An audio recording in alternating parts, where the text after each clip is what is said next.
การที่ชาวต่างชาติในอดีตไม่สามารถออกเสียงคำว่านาโอเอโรได้อย่างถูกต้องจึงทำให้ชื่อประเทศถูกเรียกเพี้ยนมาเป็นนาอูรูและใช้มาจนถึงปัจจุบันต่อไปติดตามรับฟังข่าวกีฬาครับมหกรรมกีฬาเยาวชนแห่งชาติครั้งที่ 41 สุราษฎร์ธานีเกม การแข่งขันเรือยาวชาย 5 ฝีพาย 500 เมตร ชิงชนะเลิศ ทีมอุตรดิตถ์ประกอบด้วยสุวัฒน์จุมพลติง ธนพล เสวนา นัทนกร สังขำกิตติศักดิ์ โพเงิน และภัทรกร กิ่งกล้าว โชว์ฟอร์มยอดเยี่ยมแซงเข้าเส้นชัยเป็นอันดับหนึ่ง ด้วยเวลา 2 นาที 3.13 วินาที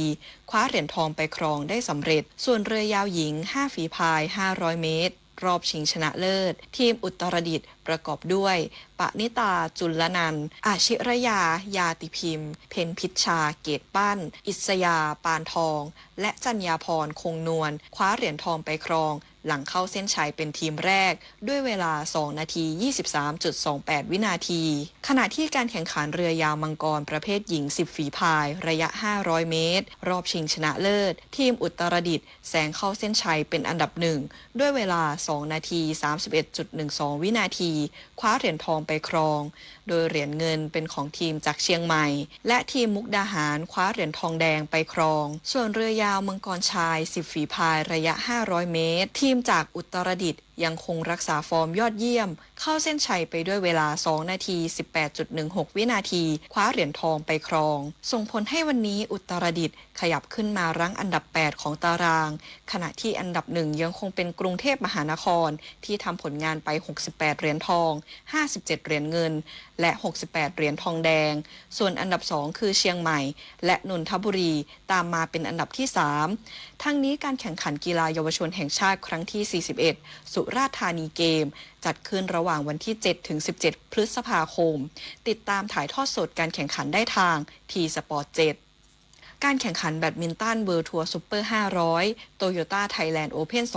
2026 ที่อาคารนิมิบุตรสนามกีฬาแห่งชาติรอบแรก ประเภทหญิงเดี่ยว ครีม บุษนันท์อึ้งบำรุงพันธ์มืออันดับ 18 ของโลก ตบเอาชนะเหยาเจียมิน มืออันดับ 32 ของโลกจากสิงคโปร์ 2-0 เกม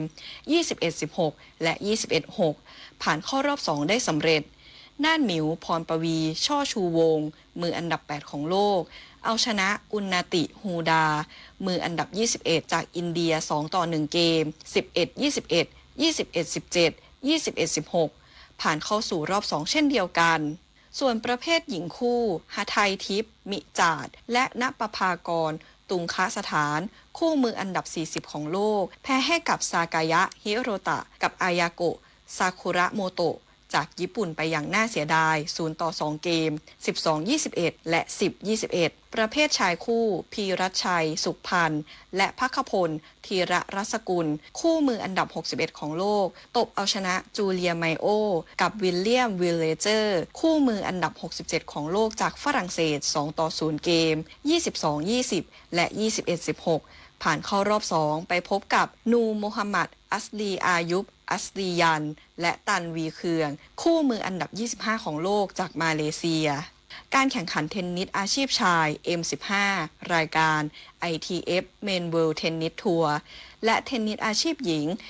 W15 รายการ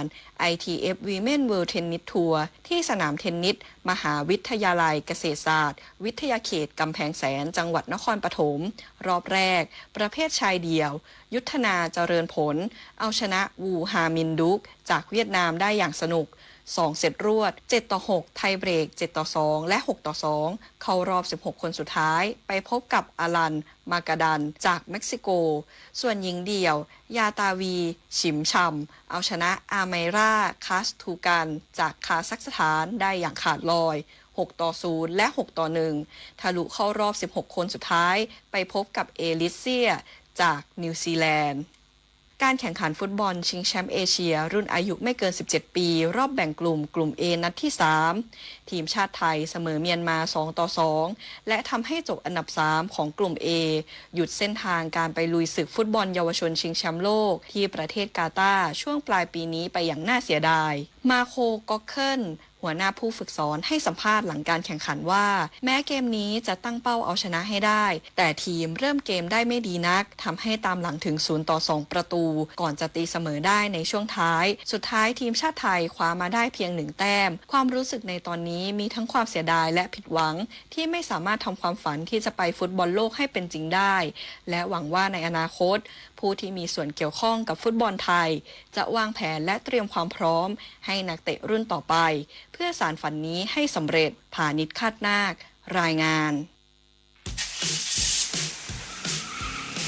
เพื่อนจะรีบไปไหนสตาร์ทรถทิ้งไว้ก่อนเดี๋ยวขึ้นไปเอาของบนออฟฟิศแป๊บนึงหยุดเลยสตาร์ทรถทิ้งไว้เปลืองน้ำมันนะแค่ไม่กี่นาทีเองพลังงานไม่หมดโลกมั้งคำว่าแค่แป๊บเดียวของทุกคนรวมกันหมายถึงพลังงานมหาศาลที่ถูกทิ้งไปเปล่าๆเลยนะจริงด้วยนึกว่าเรื่องเล็กแต่มันเรื่องใหญ่กว่าที่คิดอีกนะเนี่ยร่วมกันประหยัดพลังงานเพื่อประเทศชาติและโลกของเราธรรมะเพื่อชีวิตวันนี้เรื่องไม่มีมิตรใดเสมอเท่าความรู้โดยพระเทพประสิทธิมนต์ไม่มีมิตรใดเสมอเท่าความรู้ท่านทั้งหลายก็คือการศึกษาเล่าเรียนเพียงเขียนอ่านการศึกษานี้ทำให้เกิดวิสัยทัศน์การศึกษาให้ทำเกิดโลกทัศน์ที่มองเห็นเพศภัยต่างๆท่านจึงเปรียบเทียบว่าเหมือนกับโคกระบือที่ตาบอดเขาก็จูงไปไหนก็ไปตกลมตกเอวตายก็ต้องไปเพราะว่าตาไม่เห็นนั่นก็เป็นเรื่อง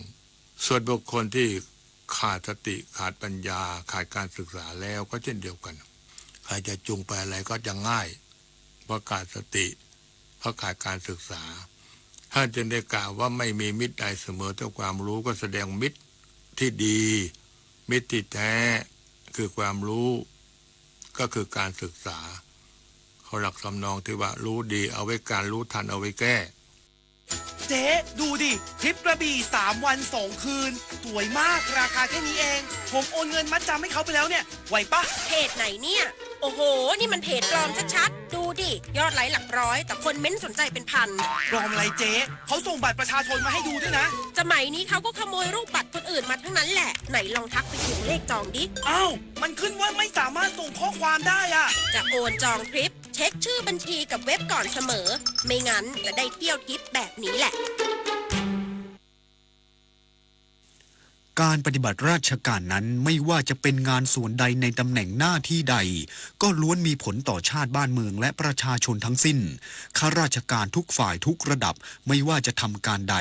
จึงต้องคิดให้ดีให้รอบด้านโดยคำนึงผลที่จะเกิดขึ้นทั้งในระยะสั้นระยะยาวเสียก่อนแล้วปฏิบัติงานทุกอย่างให้ถูกต้องเหมาะสมด้วยสติปัญญาความสามารถและใจที่สุจริตเป็นธรรมพระบรมราโชวาทพระบาทสมเด็จพระเจ้าอยู่หัวจบข่าวเอกวินกากนิกบรรณาธิการข่าวดลยาวารีเดชใจและธราวุฒิวิชัยดิษฐ์อ่าน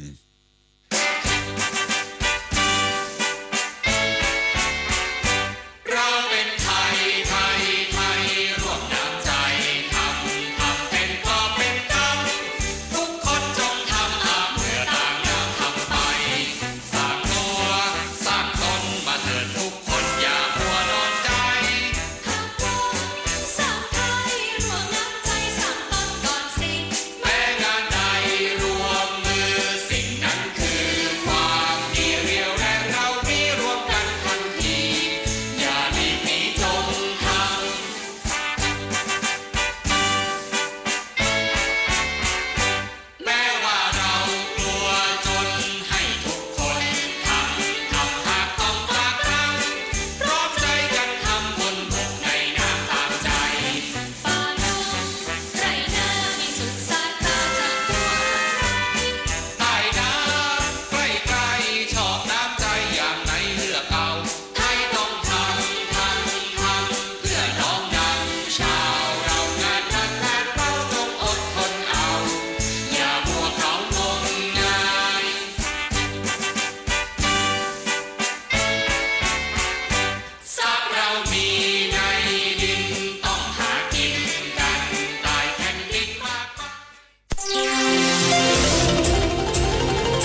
สถานีวิทยุกระจายเสียงแห่งประเทศไทยจังหวัดเชียงใหม่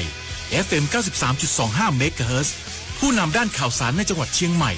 โดยเน้นการมีส่วนร่วมของภาครัฐ ภาคเอกชน และเครือข่ายภาคประชาชนในพื้นที่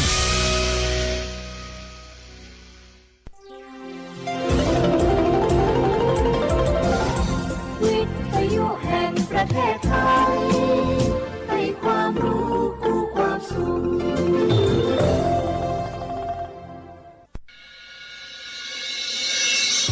สถานีวิทยุกระจายเสียงแห่งประเทศไทยจังหวัดเชียงใหม่ AM 1476 กิโลเฮิรตซ์สถานีวิทยุภาคภาษาชาติพันธุ์แห่งเดียวในประเทศไทยที่มีความทันสมัยเชื่อถือได้สร้างอัตลักษณ์กลุ่มชาติพันธุ์สู่สากลโอโบดะจ้า โอเบชเปอร์ เหมือนสงคา ปอกว่า เนาะซง โอดูธรรมา สถานีวิทยุภาษาชาติพันธุ์แห่งเดียวในประเทศไทย ทันสมัยเชื่อถือได้ แล้วพบกันที่ สวทเชียงใหม่ AM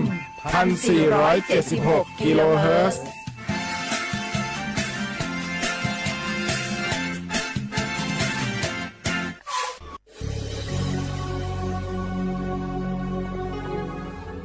เกิดเป็นคนไทยเติบโตบนผืนแผ่นดินไทยจงภูมิใจในความเป็นไทยชาติไทยเรานั้นนับเป็นชาติที่มีความเป็นมาเก่าแก่ยาวนานเรามีภาษา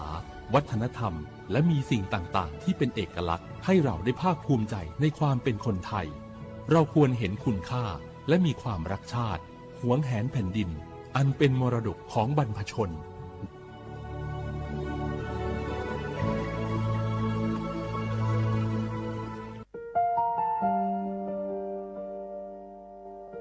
งาฮือละหุยาชอเจทอกา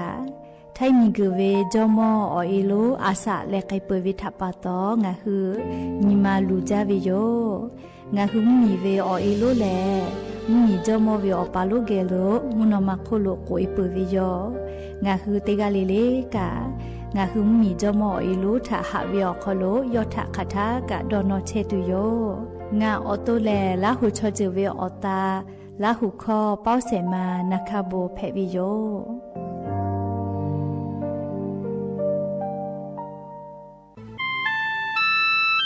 งาคือเจ้าวัดจิ้งใหม่ออกข้อต่อคืออติออกคโลโฆษณาติผาคือกาเวลโก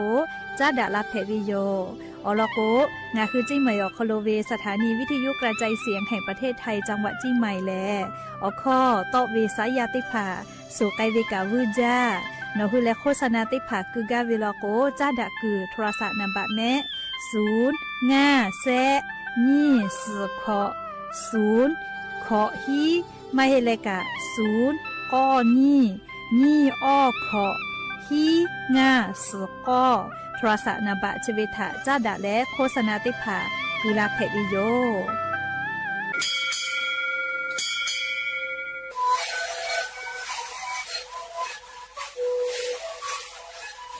ที่คือมันคือยาแก้เชื้อเวออกข้อเฉลยและหัวข้อก็คือออกที่จังหวัดที่มีAM มาบาเต็งที่โอหาสุดๆคือเฮเล่นเล่นหลอกเอาพ่อเอายาแก้เชื้อมาดูแลได้ชิ้นไหนเล่นเกิดไปเอายาที่ไหนใช้ต่อแล้วก็ไหนก็กระจายเล่นเล่นและหัวข้อก็คือเวและมาและหัวข้อก็คือสมานนะคะโดยในวิดีโอ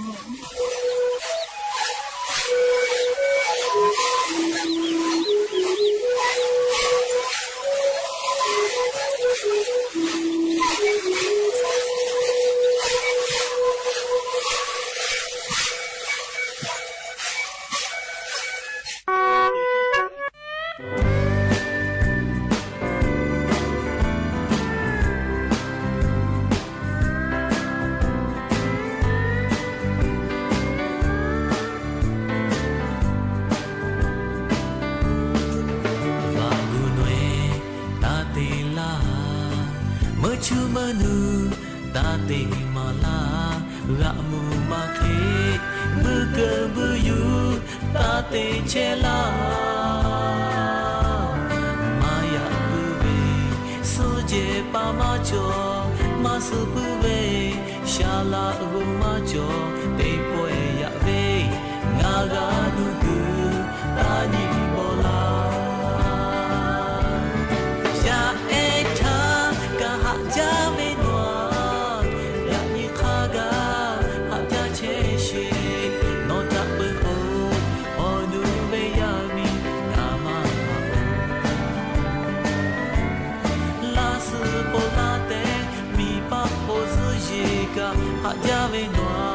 แต่ดูมาจอสโลคาเตียนอทักเจดีอาเจกาเว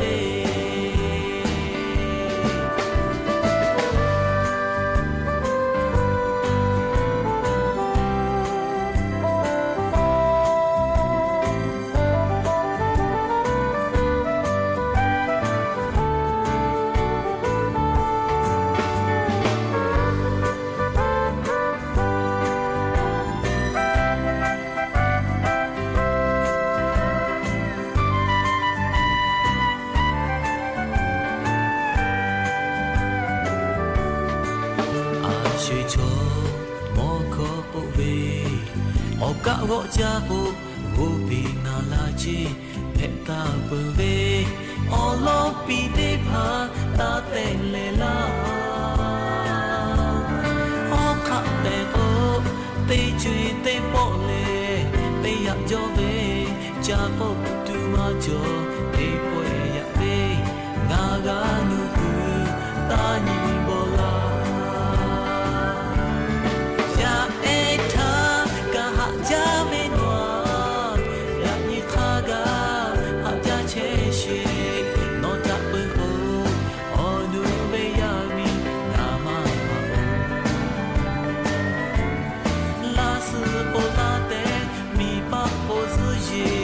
哈加维诺，带杜马จอ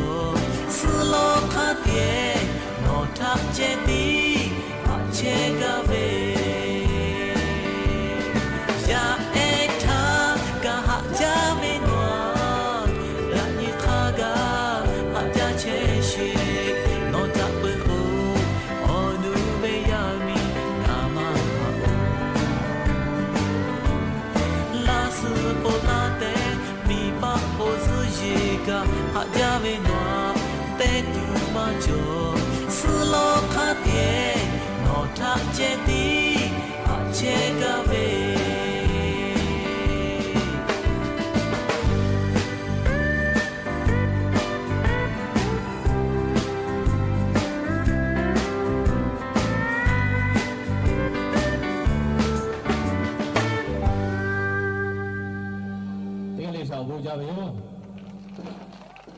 มาอยากจอวิชมาจอ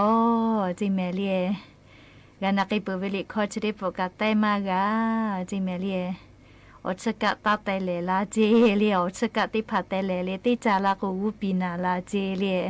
อปิอลอตากะกูโกเวนาลีกะกูกูเยกะขอนิมามาสักยาดะดีดะวิอเจติพัดจอลากูกาเว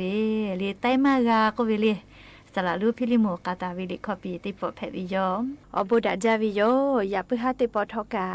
ดาจาวิโยญอยาเฉอขอลงาคือติปอกอกามีลาเลอ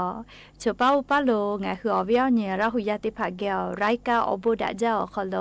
งาคืออขอกากอกาดักเชวิทัปตออรอเปแลติกาเลเลถาตาอุยอยาวิโยขอโลละเซจาเลอไรกาอบุดาจาขอโลหะอยู่ลาวิโยแมหะวิโยญราหุยาขอพ่อเฉพาะโลเชตาเวคาคิเพเชลินาติกาเลเลทอกาจาแม่ดอแม่ซแม่กาแม่ฮาเลดอซาเชอลินาชุดเจอกาลิงาคือไทมิงก็คอโลแลอเจ้ายาปีปากเชเวอยากาปวิทาปาตองาคือติกาเลเลกาเชซาจอซาพ่อวิทาอายิติเลอาชุยอตัวยอยากาทักะแดนหาซาดักอิสิแม่และยันยิเวอยาแลชุดที่สองคอโลสเปอร์เซนีงาฮาปามีฮาปาคอโลยันยอติชุเซนีวันเพวิโยและจะขอการยี่นิชุขอขอขอหาวิวเนียราหุยาติเผาติฮาเลเลวิอยาฮินาริควายตาเลอก็นาริทักขกายติฮาเลเลงาคือราหุคอรายกาอโบดาเจ้าคอโลตอกไกเชวิโยวิทยุเรดิโอพอAM ติฮิโอฮัสจิคกิโลเฮิรตซ์เตไลพองาคือละหุข้อรายการบุดาจาต่อไปเที่ยวแม่ปุตตะรายการยิ่งพอติพ่อแหล่ Facebook Fanpage สวทเชียงใหม่ AM 1476พอกาไลฟ์สดติดต่อไกเชียววิวเนียละหุยาติภาลุลาแลรักกะกะหมอปุวิทยาท้าชอปะทะกะแปะปีแผ่วิโยติกาติไลค์ติกาติแชร์ติกาติคอมเมนต์กดไลค์กดแชร์ติและติแกนี่คือละหุชอเจถาโอกาปิดักไอแผ่วิโยฮาวิโอวิโอเนี่ยละหุยาติเผายานิเวอยาแล อาจุยาราชกาสนะติผากามาเตแม่อลอกยะญองาคือไทมีกอคอโลติจ้ามือจ้าวิอเจ้ายาฝือแปลาตาเวอ่อนแผวิโยลิยะนี่แลวันพืชมงคลก็วิอ่อนแผวิโยยะนี่งาคือมีจอมคัวค่ะอลอเปอจ่ายยอมีก็ขอคะสีแลดะจาวิอบูจอจาเวจ่ายยอติผามมียะถะแปลาวิโยเจแลงาคือไทมีแลติจ้ามือจ้าวิมีตีมีเตมาจาวิมีติปิแผวิทัปปะตอเตขอเลเลกางาคือไทมีกอคอโลไทมีเวชอลิวาลีคาเสติขอเลเลกาวันพืชมงคลก็เวออนีจะได้ผาเตลาตาวิโยงาคือชอยาอาสากาติเชเวกาจากาดอเชเวแลงาคือเตจ้ามือจ้าป่าจอวิทัปปะตอตีมีแฮตีป่าจอแล้วจัสจักคาตอลาเลงาคือไทยมีเวมียาชมามาเวอุปิทาฮูกาเชวิโยจราปะตอเลเตจ้ามือจ้าวิชกาเลเนจาเวกามาหิแม่เลเตจ้ามือจ้าวิชแลอบูจอจาเวกาติมาโยเลอลโกติมิเตปามาจอลโกงาฮือออกมากะเจ้าเลชุมเมียวติอาวูจาวิลโกจิดิคือวูจาวิเจกะขะเจ้าก็เชโกเลชุมเมียวเวก็อยู่ลาเลกะก็วูจาวิลโกเลชะเกกะขะจาตุโยแม่จราปะตอเลมุชามุยิทาคาเลติมิเตเลจัสจักคาตอลาเลงาฮือกาวูจาวิเชเลเลอพุทธะคะเดอพุทแต่เลเลงาฮืออติผาตาติบาเลงเนฮือละหุยะเกกวอะโทมาจักกะจามาติโกมาออกมากะจักโกกาลาชอเจเตโกเลขนุปาติผาจักกะออกมาจักกะเชกาวิเจยะข้างะคือละหุยะโกจามาติแม่เลียออกมากะจักโกเขโกอเลลิงะคือชอยาวิอาสะเพวิโยเลชระปะตออติผาทกะเลตาจาบาเลตากอบากุจาลือดอลือเลกอบาวิตาติเลอเลจัสจักคาติคากะทะกะวิชอติมิติปาเฮติปาเลมุยิติมุชากอเลจอกานานะเลคือจายไทยเลกาจาวิแมรีเขโกงะคือติกะเลลิกาจัสจักคาอพุทธะคะเดแตะแม่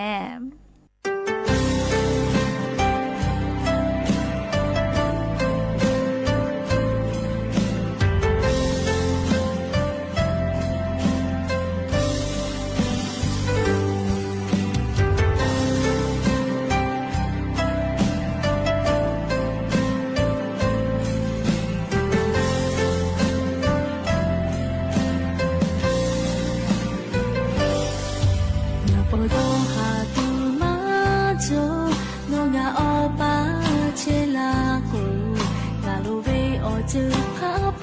โนเตลาเวนอเลยงาเปาดาจาเวอีกะโลกาเอเคอยู่งานิมาโคโดชาเตอยู่ยากะโคโลคือมาโจเตเจลีบีชิเชโอหะเวงาปูคาไปโนลาเปงาสมาคาเบบีโฮลาฟูงาปาเชลาโคเยกาโคโลโดชาเตโยเตเจโอโบอุปปาฟูสิทาคากะฮาเบโนโอปาโลเชเล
เชลาโค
หาเวียเวียเนี่ยละหุยาติเผาจะขอแรงงานคือให้มีก็ขอลมุยขอยาตาปอลุยวิโยแม่เลยจะได้สอขอลตาลุยวิโยมุงกูเวียยาเปื่อกมุยขอยาลุยวิโยแม่เฮก็จะขอเป้ากางาคือมิงคือโคโลกาเอลนิโยก็เวเพวิเจเลมุยกาลาโกลาจาเลกาทูลาเวียกูเฮเลฟาก็เวแมลีมีปะฮาปามิงคือยอเจลาเวจะได้ผ่าฝาเจมุยมากกลาก็มาลาเลกูชุกูแค่เลกาฟีเวอีกาหาเวเลจะได้ผ่าทักกาฟาวิโยเจแต่ยาลก็ฮอเชฮอโมเวอซาตะมาจาจิเมเลเอก็เจ้ายากาจะได้คือเวียยาวคโลลินเวตยาทาติคือติยาปีปาไกเชวิโยเคกงาคือติกาลิลิกาเชซาจอซากาตูนาลีอาสาติกอคโลติกาลิลิกาอบูจอวิจาตูดอตูคาเดจาลีเชซาจอซาปุตูอปูนะเคติเลกาลีซาตาติภากะคาเดพอหายูจะได้คือเวียเจ้ายาวคโลลีซาตาอเตเตวิกาเปเลอปอแกกาเปจาลีเคกงาคือเจ้ายาคาสกะมีกาตัวอปูนะลีซาตาติภาคาเดพอหายูแม่แล้วนิเวตยาทาจะได้หาเป่าคโลกาเซชตินจอวิโยเรียจะได้หาเป่าคโลกาเจวิอนิกาจอวิเรียกแค่จะขอเป่ากันนิเวตยาทามุยขอยาชอจะขอเป่าปอตอลาวินายวิจิเมยักขกากาลาโกลาจาลิมุฮมุยโลกาลาวาสกาลาจาลิจะขอวิอยาคโลมาฟุมาเพจอวิอจิกาลายาลาเชวิโลเรียกแค่กงาคือติกาลิลิกาเจ้ายักษ์สกมีกาตัวปูกานาเรียคาเดฟาเชแม่อวิอเนี่ยและหุยาติเผาตอกข้อจะได้ข้อเลงาคาทากะโยเชวิโยแม่เชซาจอซาปื้อวิชอเตฮอตาวิมาจอจิเลคือกาวิลกูนี่คืออตูนี่คือกาติยูเวเตคาเจติจอวิโยจิเมเลเชซาจอซาพอดัจาวิมอทูติข้อเพวิโยเรียตอกข้อจะทอกะเคโกลียานี่อวิอเนี่ยและหุยาติผาทากูมาลักไอจูเวอลอแลนี่คือชอยาชกาเลโอกาคาทากะจอเชวิชอติผาลกูเชซาจอซาปื้อเลจูซฮาซวิโยจิแม่อวิอนี่และหุยาติเผางาคือโอกาจอวิเชเลลีนี่คือเชซาจอซาพออบูกามาจาวิติจิโย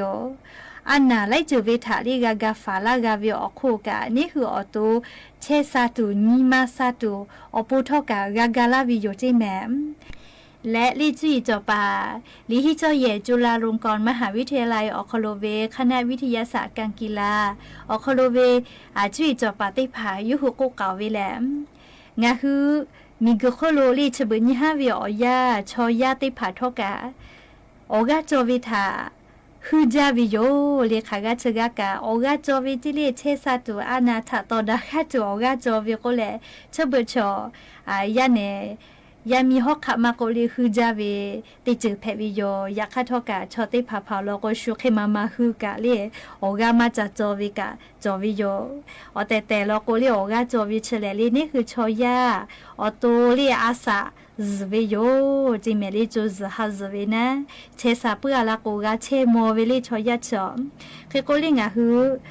ติสเวียโยวิกาเซนเลเซนเลโอยาอยู่ตาเลติปอวิติควายนาลีโอยาอยู่อาเลโอกาคาเดจอจอวิโลจิแมมและโอกาจอวิชกะไลจือจอเลยาเนติพาคือจกูดาเซเวยาเนติพากโลโกนาเลวิชกะเลนี่คือตัวอคลูโอกาเลติพาอยู่มาวิติจือโยเคกัวนี่คือจักกุตาวิอจือได้ผาทอกะกุตอยมาวินาลีกูวิชกะลีโอกาจอวิดะจาวิติจือโยอยากให้ชมโมลาเลคือเจ้าหนาวิชมติผาลกัวยาเนเคเลปอจูกูมาเพเลโมลาโกเลลีอตุคอติจือลีกามวยวิโยคือคนชมติผาลกตาจากูเมเลอัมติคือสลามานะคาบุโกเลเชซาจอซาปื้อแล้วจูซฮาซกะกูโอกาจอเลกะที่เจกูเลอะไรคือจกูนาไปเลยนาวิเลมที่คืองาวิบักก็ตาลาลีโอเคมาเพตุนะลิชมอติผาลกูลีตากูลีอยากค่ะนี่คือโอกาจอวิชกะไลค่ะจออยากก็จูเวลีอยากก็จูเวติปีจูเวโอยาติเคนาลิแย่เลยอยากก็คิดจูเวลกูกะนี่คือชมอปูลกูโอกาจอวิดะจาวิโยจิแม่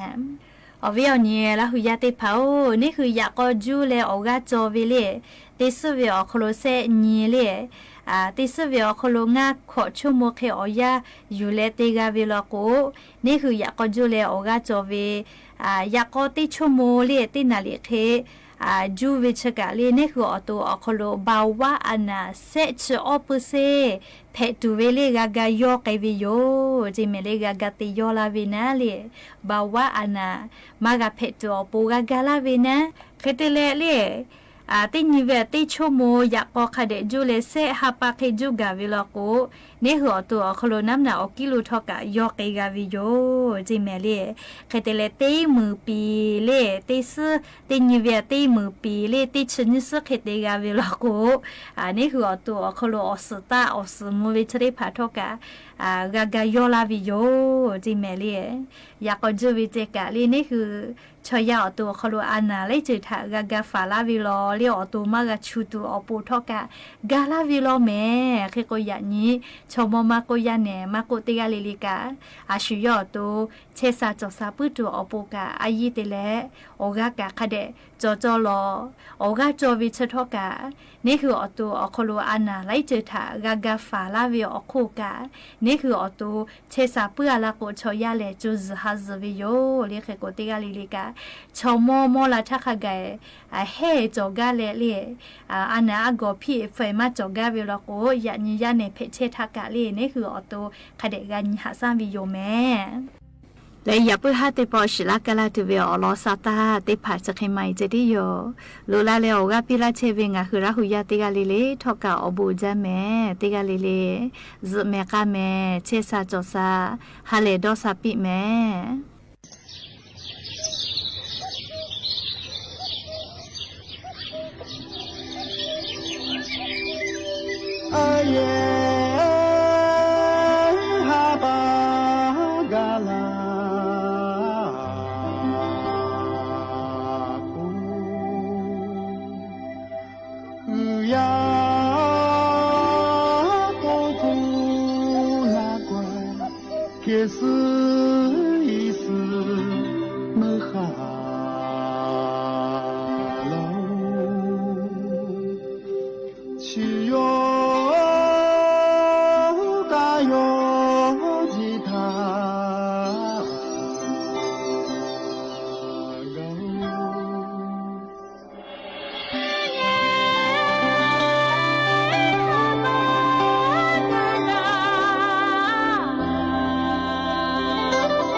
านีวิทยุกระจายเสียงแห่งประเทศไทยและเครือข่ายทั่วประเทศเสนอข่าวต้นชั่วโมงรู้เร็วรู้จริงเกาะติดทุกสถานการณ์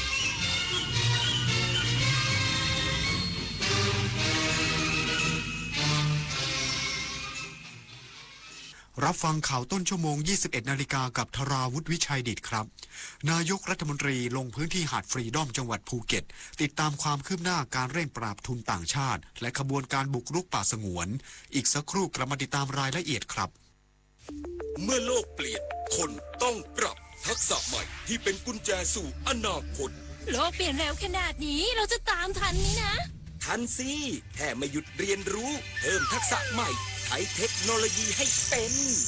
เราต้องเริ่มยังไงอะก็เริ่มจากตัวเรานี่แหละคิดเป็นทำเป็นรู้เท่าทันสื่อและมีคุณธรรมไงล่ะพัฒนาคนไทยให้ก้าวทันโลกยุคใหม่ใส่ใจเรียนรู้สู่อนาคตที่ยั่งยืน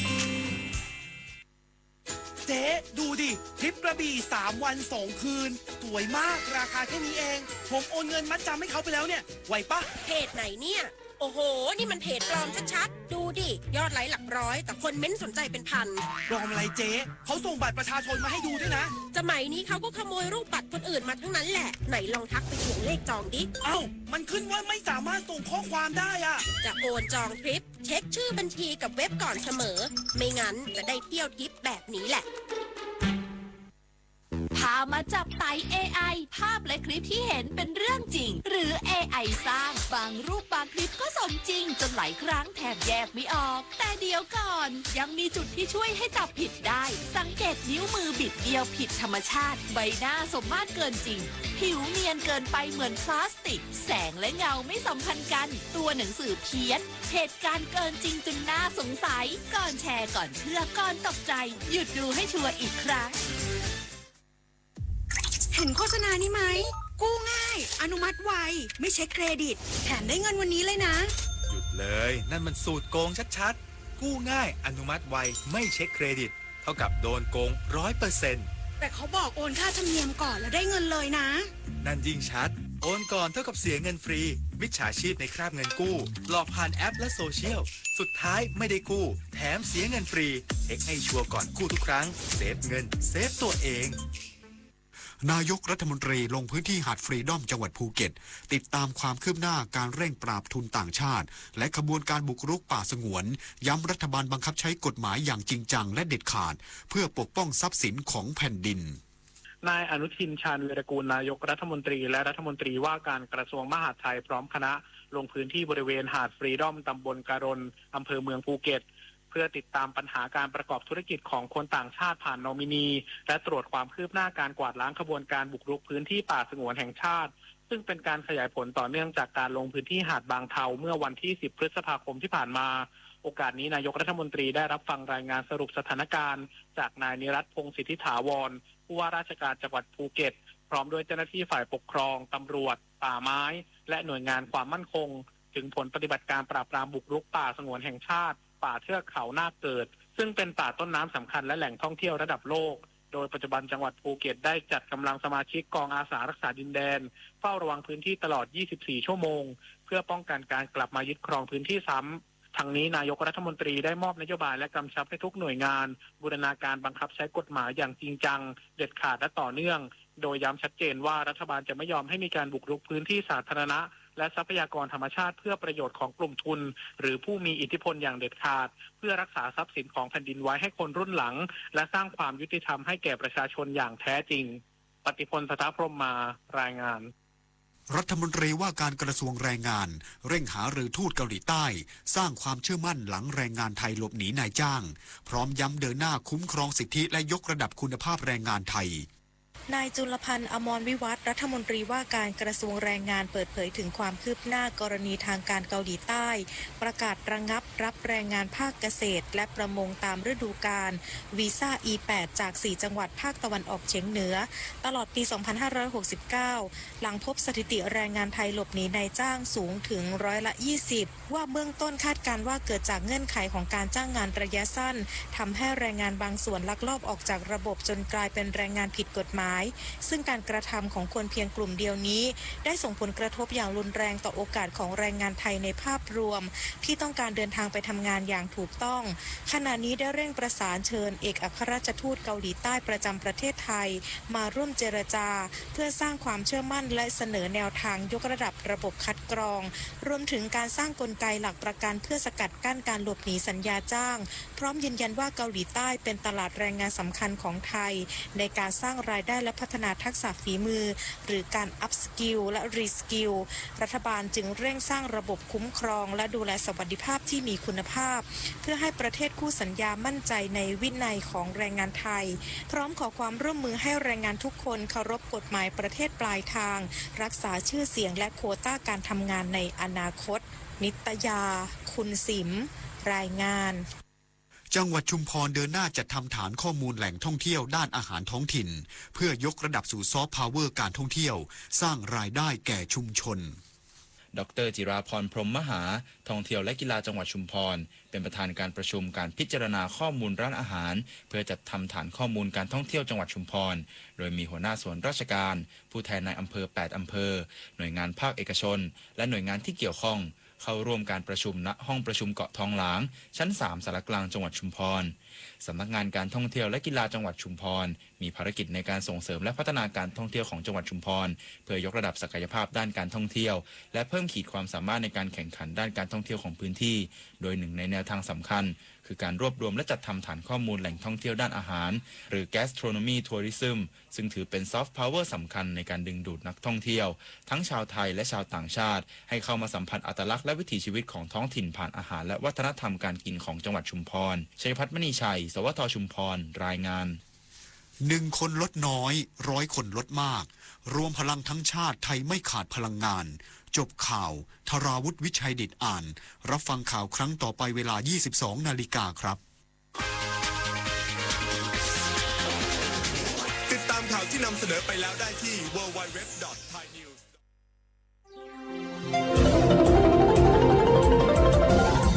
วิทยุแห่งประเทศไทยให้ความรู้คู่ความสุข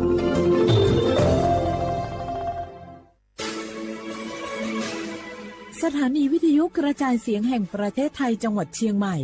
AM 1476 กิโลเฮิรตซ์สถานีวิทยุภาคภาษาชาติพันธุ์แห่งเดียวในประเทศไทยที่มีความทันสมัยเชื่อถือได้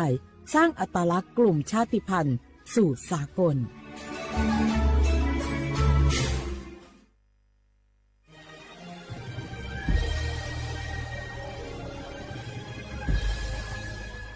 เกิดเป็นคนไทยเติบโตบนผืนแผ่นดินไทยจงภูมิใจในความเป็นไทยชาติไทยเรานั้นนับเป็นชาติที่มีความเป็นมาเก่าแก่ยาวนานเรามีภาษาวัฒนธรรมและมีสิ่งต่างๆที่เป็นเอกลักษณ์ให้เราได้ภาคภูมิใจในความเป็นคนไทยเราควรเห็นคุณค่าและมีความรักชาติหวงแหนแผ่นดินอันเป็นมรดกของบรรพชนร่วมภาคภูมิใจในความเป็นไทย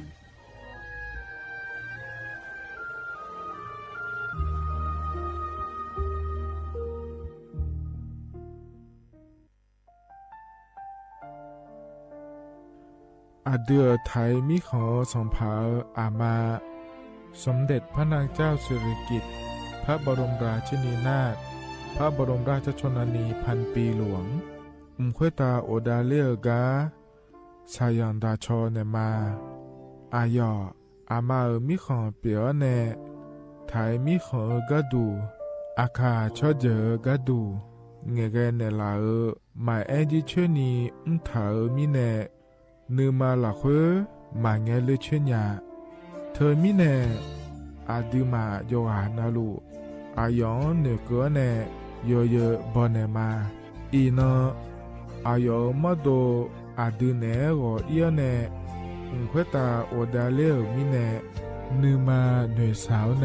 วอจอจอยเรญาอาดิมาโยหานาลูอายองนืมาหลักเวยอจอนาลูเนเกเนโยเยบอชอเนมางามาอาขาวชอเจโยกานาลู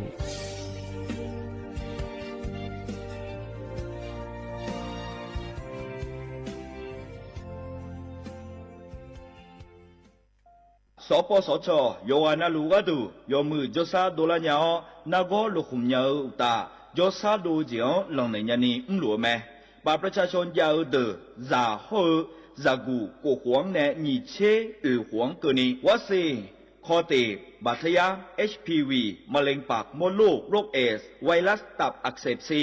นาโกเฮเดอชีเนเชโฮแมความดันมียนืนาโบเชโฮยาคอจิบาเยลัญญาจีจานาโกนางลาและเชโฮวันโลบูเดเชโฮขะแมเสดงเชโฮสิญญาเจมอนาสปสชติซุมจำยอสปสชเขตหนึ่งเชียงใหม่นากาจำยองาซุมညီရဲငါซุំငါငါပယိုဒမောဒနဂါတီကိုဂျမြောဂျမြောနိမာနဂောနလူဒနဂါတေซุំညီซุំယောဂနလူကတုမေဒေ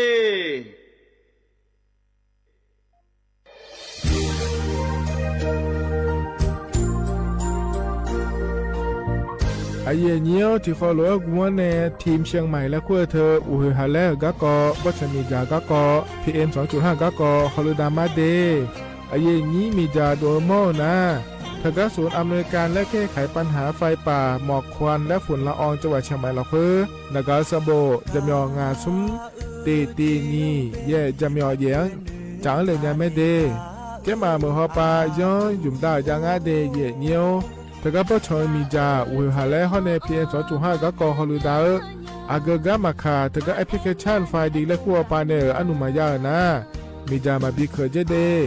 อันอายามก็ดูนะขอนี้อันตีบาลาติเสียในอันสุมเชติบาลางาซีอะคนนี้พังหายาโกช่วยกันนี้อาส่วนมาขาจะบ่อนายย่อไปยุบบ่อยเจเด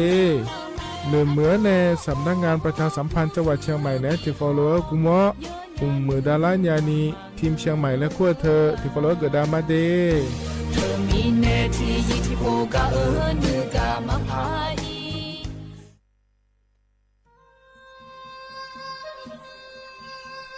ยาโปนาลูเฮตาฮอดาเงอุเฮฮาเล PM 2.5 เฮมีดาลางาเลสีลางาอาดูมาเนจังเงดเจอปะปะกัวเงเจ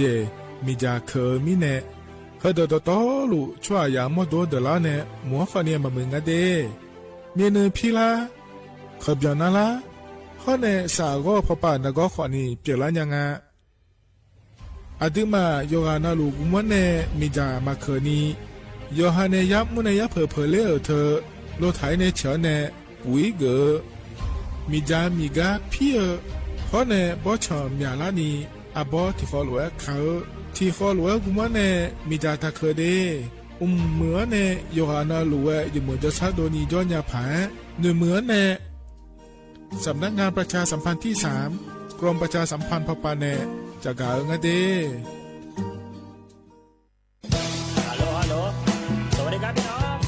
อายุนี้เดือขยาวโฆษณาไกกะกอสถานีวิทยุกระจายเสียงแห่งประเทศไทยจังหวัดเชียงใหม่พปานเนบีเคฮอมอนาแอออนหลีญาเมเจสถานีวิทยุกระจายเสียงแห่งประเทศไทยเฮนาอย่าซิมก้อนบีดูอย่าล้อนแต่ช่วงหางละหาเชลกับปจักกันเนดูโฮอีสอนิกามาลาวเนกามองขากากาอีกุญญาอายีเนียวโฆษณาบีเกหมอญาแล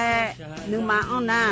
นากาไงเหลียวแนไงชนยางายีเนียวนากาสังโบนาขอนี่จำยองาซุงมีสีโกจำยอโกแย่และงาเดใจที่โบนาขอนี่จำยอเวนี่มีโกแย่งาสีเวและงายีเนียวมาเจอเกญา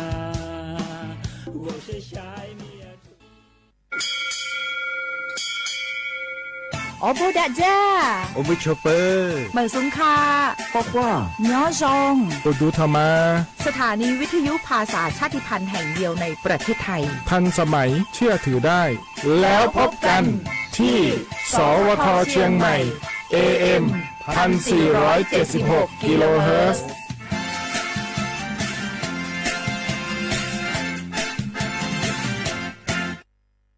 ข้าชอแม่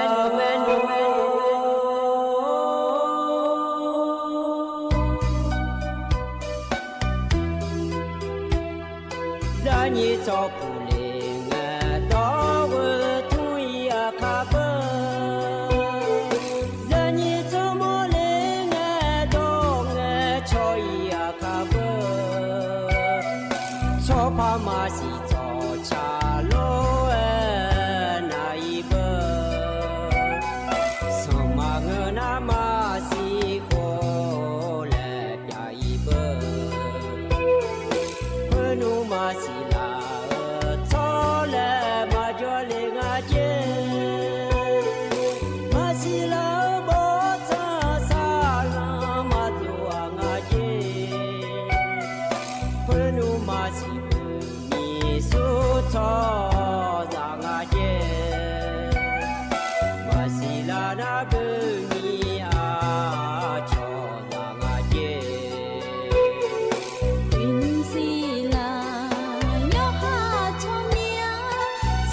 อุจิพออุดุธรรมะเด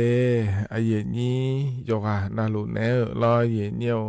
เยเนียวนิมจีนะขอเนี่ยจอนเจอสมนังเงมี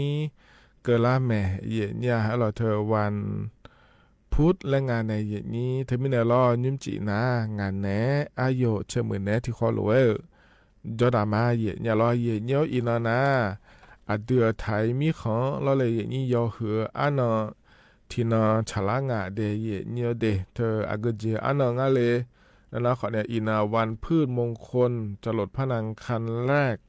นาขวัญและขวอันนอฉลางาเดเยเนียวเดอีนานะขอเนี่ยเธออาเดือถ่ายช่อหายามจะขอดอเดียเดมาเมื่อยอหานาหลวงตะเลียวอันนอฉลางาเยเนี่ยอีนานะขอเนี่ยเธอเนี่ยอาเดือถ่ายมีของสองผ่าล้อเลยเยนี้เธอเนี่ยยังสงขรอจังดายาวหลวงจังดาอย่างง่ายเย็นเนี่ยเย็นนี่อยู่อ่ะนะหลวงยามจะขอตัวเดือแม่เดียเดมามั่วแม่อยู่อ่ะนะหลวงก็เบียก็ดูเดแล้วง่ายแท้เย็นเนี่ยที่มีในอินาอยู่หัวอันนั้นที่น่ะชาลาเนี่ยรอเย็นเนี่ยรัฐบาลหอบปาเย็นเนี่ยก่อนน่ะบีน่าง่ายเดเย็นเนี่ยเดที่มีในยิ้มจีน่าขอเนี่ยที่ขอหลวงจอดามาเย็นเนี่ยงานแหนอายุเชื่อมือแหนเราเลยเย็นนี่นาลีเวลาเนี่ยนาลีเชื่อหลังกันนี่เดเยเนียเดหัวล้อวันนั้นอันเนาะเกิดละนะรอเยเนียเธอเยเนียก็ต้องเชื่อก็แม่อดีตอาคาเดจิตก็แม่เฮก็เฮพอเนี่ยเยเนียจะกาเอกาดานั้นในบิสิบิกามาเฮก็พอเนี่ยเยเนียพอในบินาหาดามาเดมีแต่ยิ้มจีที่ขอล้อจอดามาเยเนียรอเฮกันเนี่ยนะเย็นเนี่ยอันนั้นจะไม่จะกาเอกาดันเนี่ยมาเดเย็นเนี่ยเดยิ้มจีเฮกันเย็นเนี่ยทองจุลแล้วเลยเนี่ยอาเดืออาคาอันนั้นนะเดเย็นเนี่ยเดอินนะอยากที่น่ะฉลางะเดเย็นเนี่ยเดบลาสีนะขอเนี่ย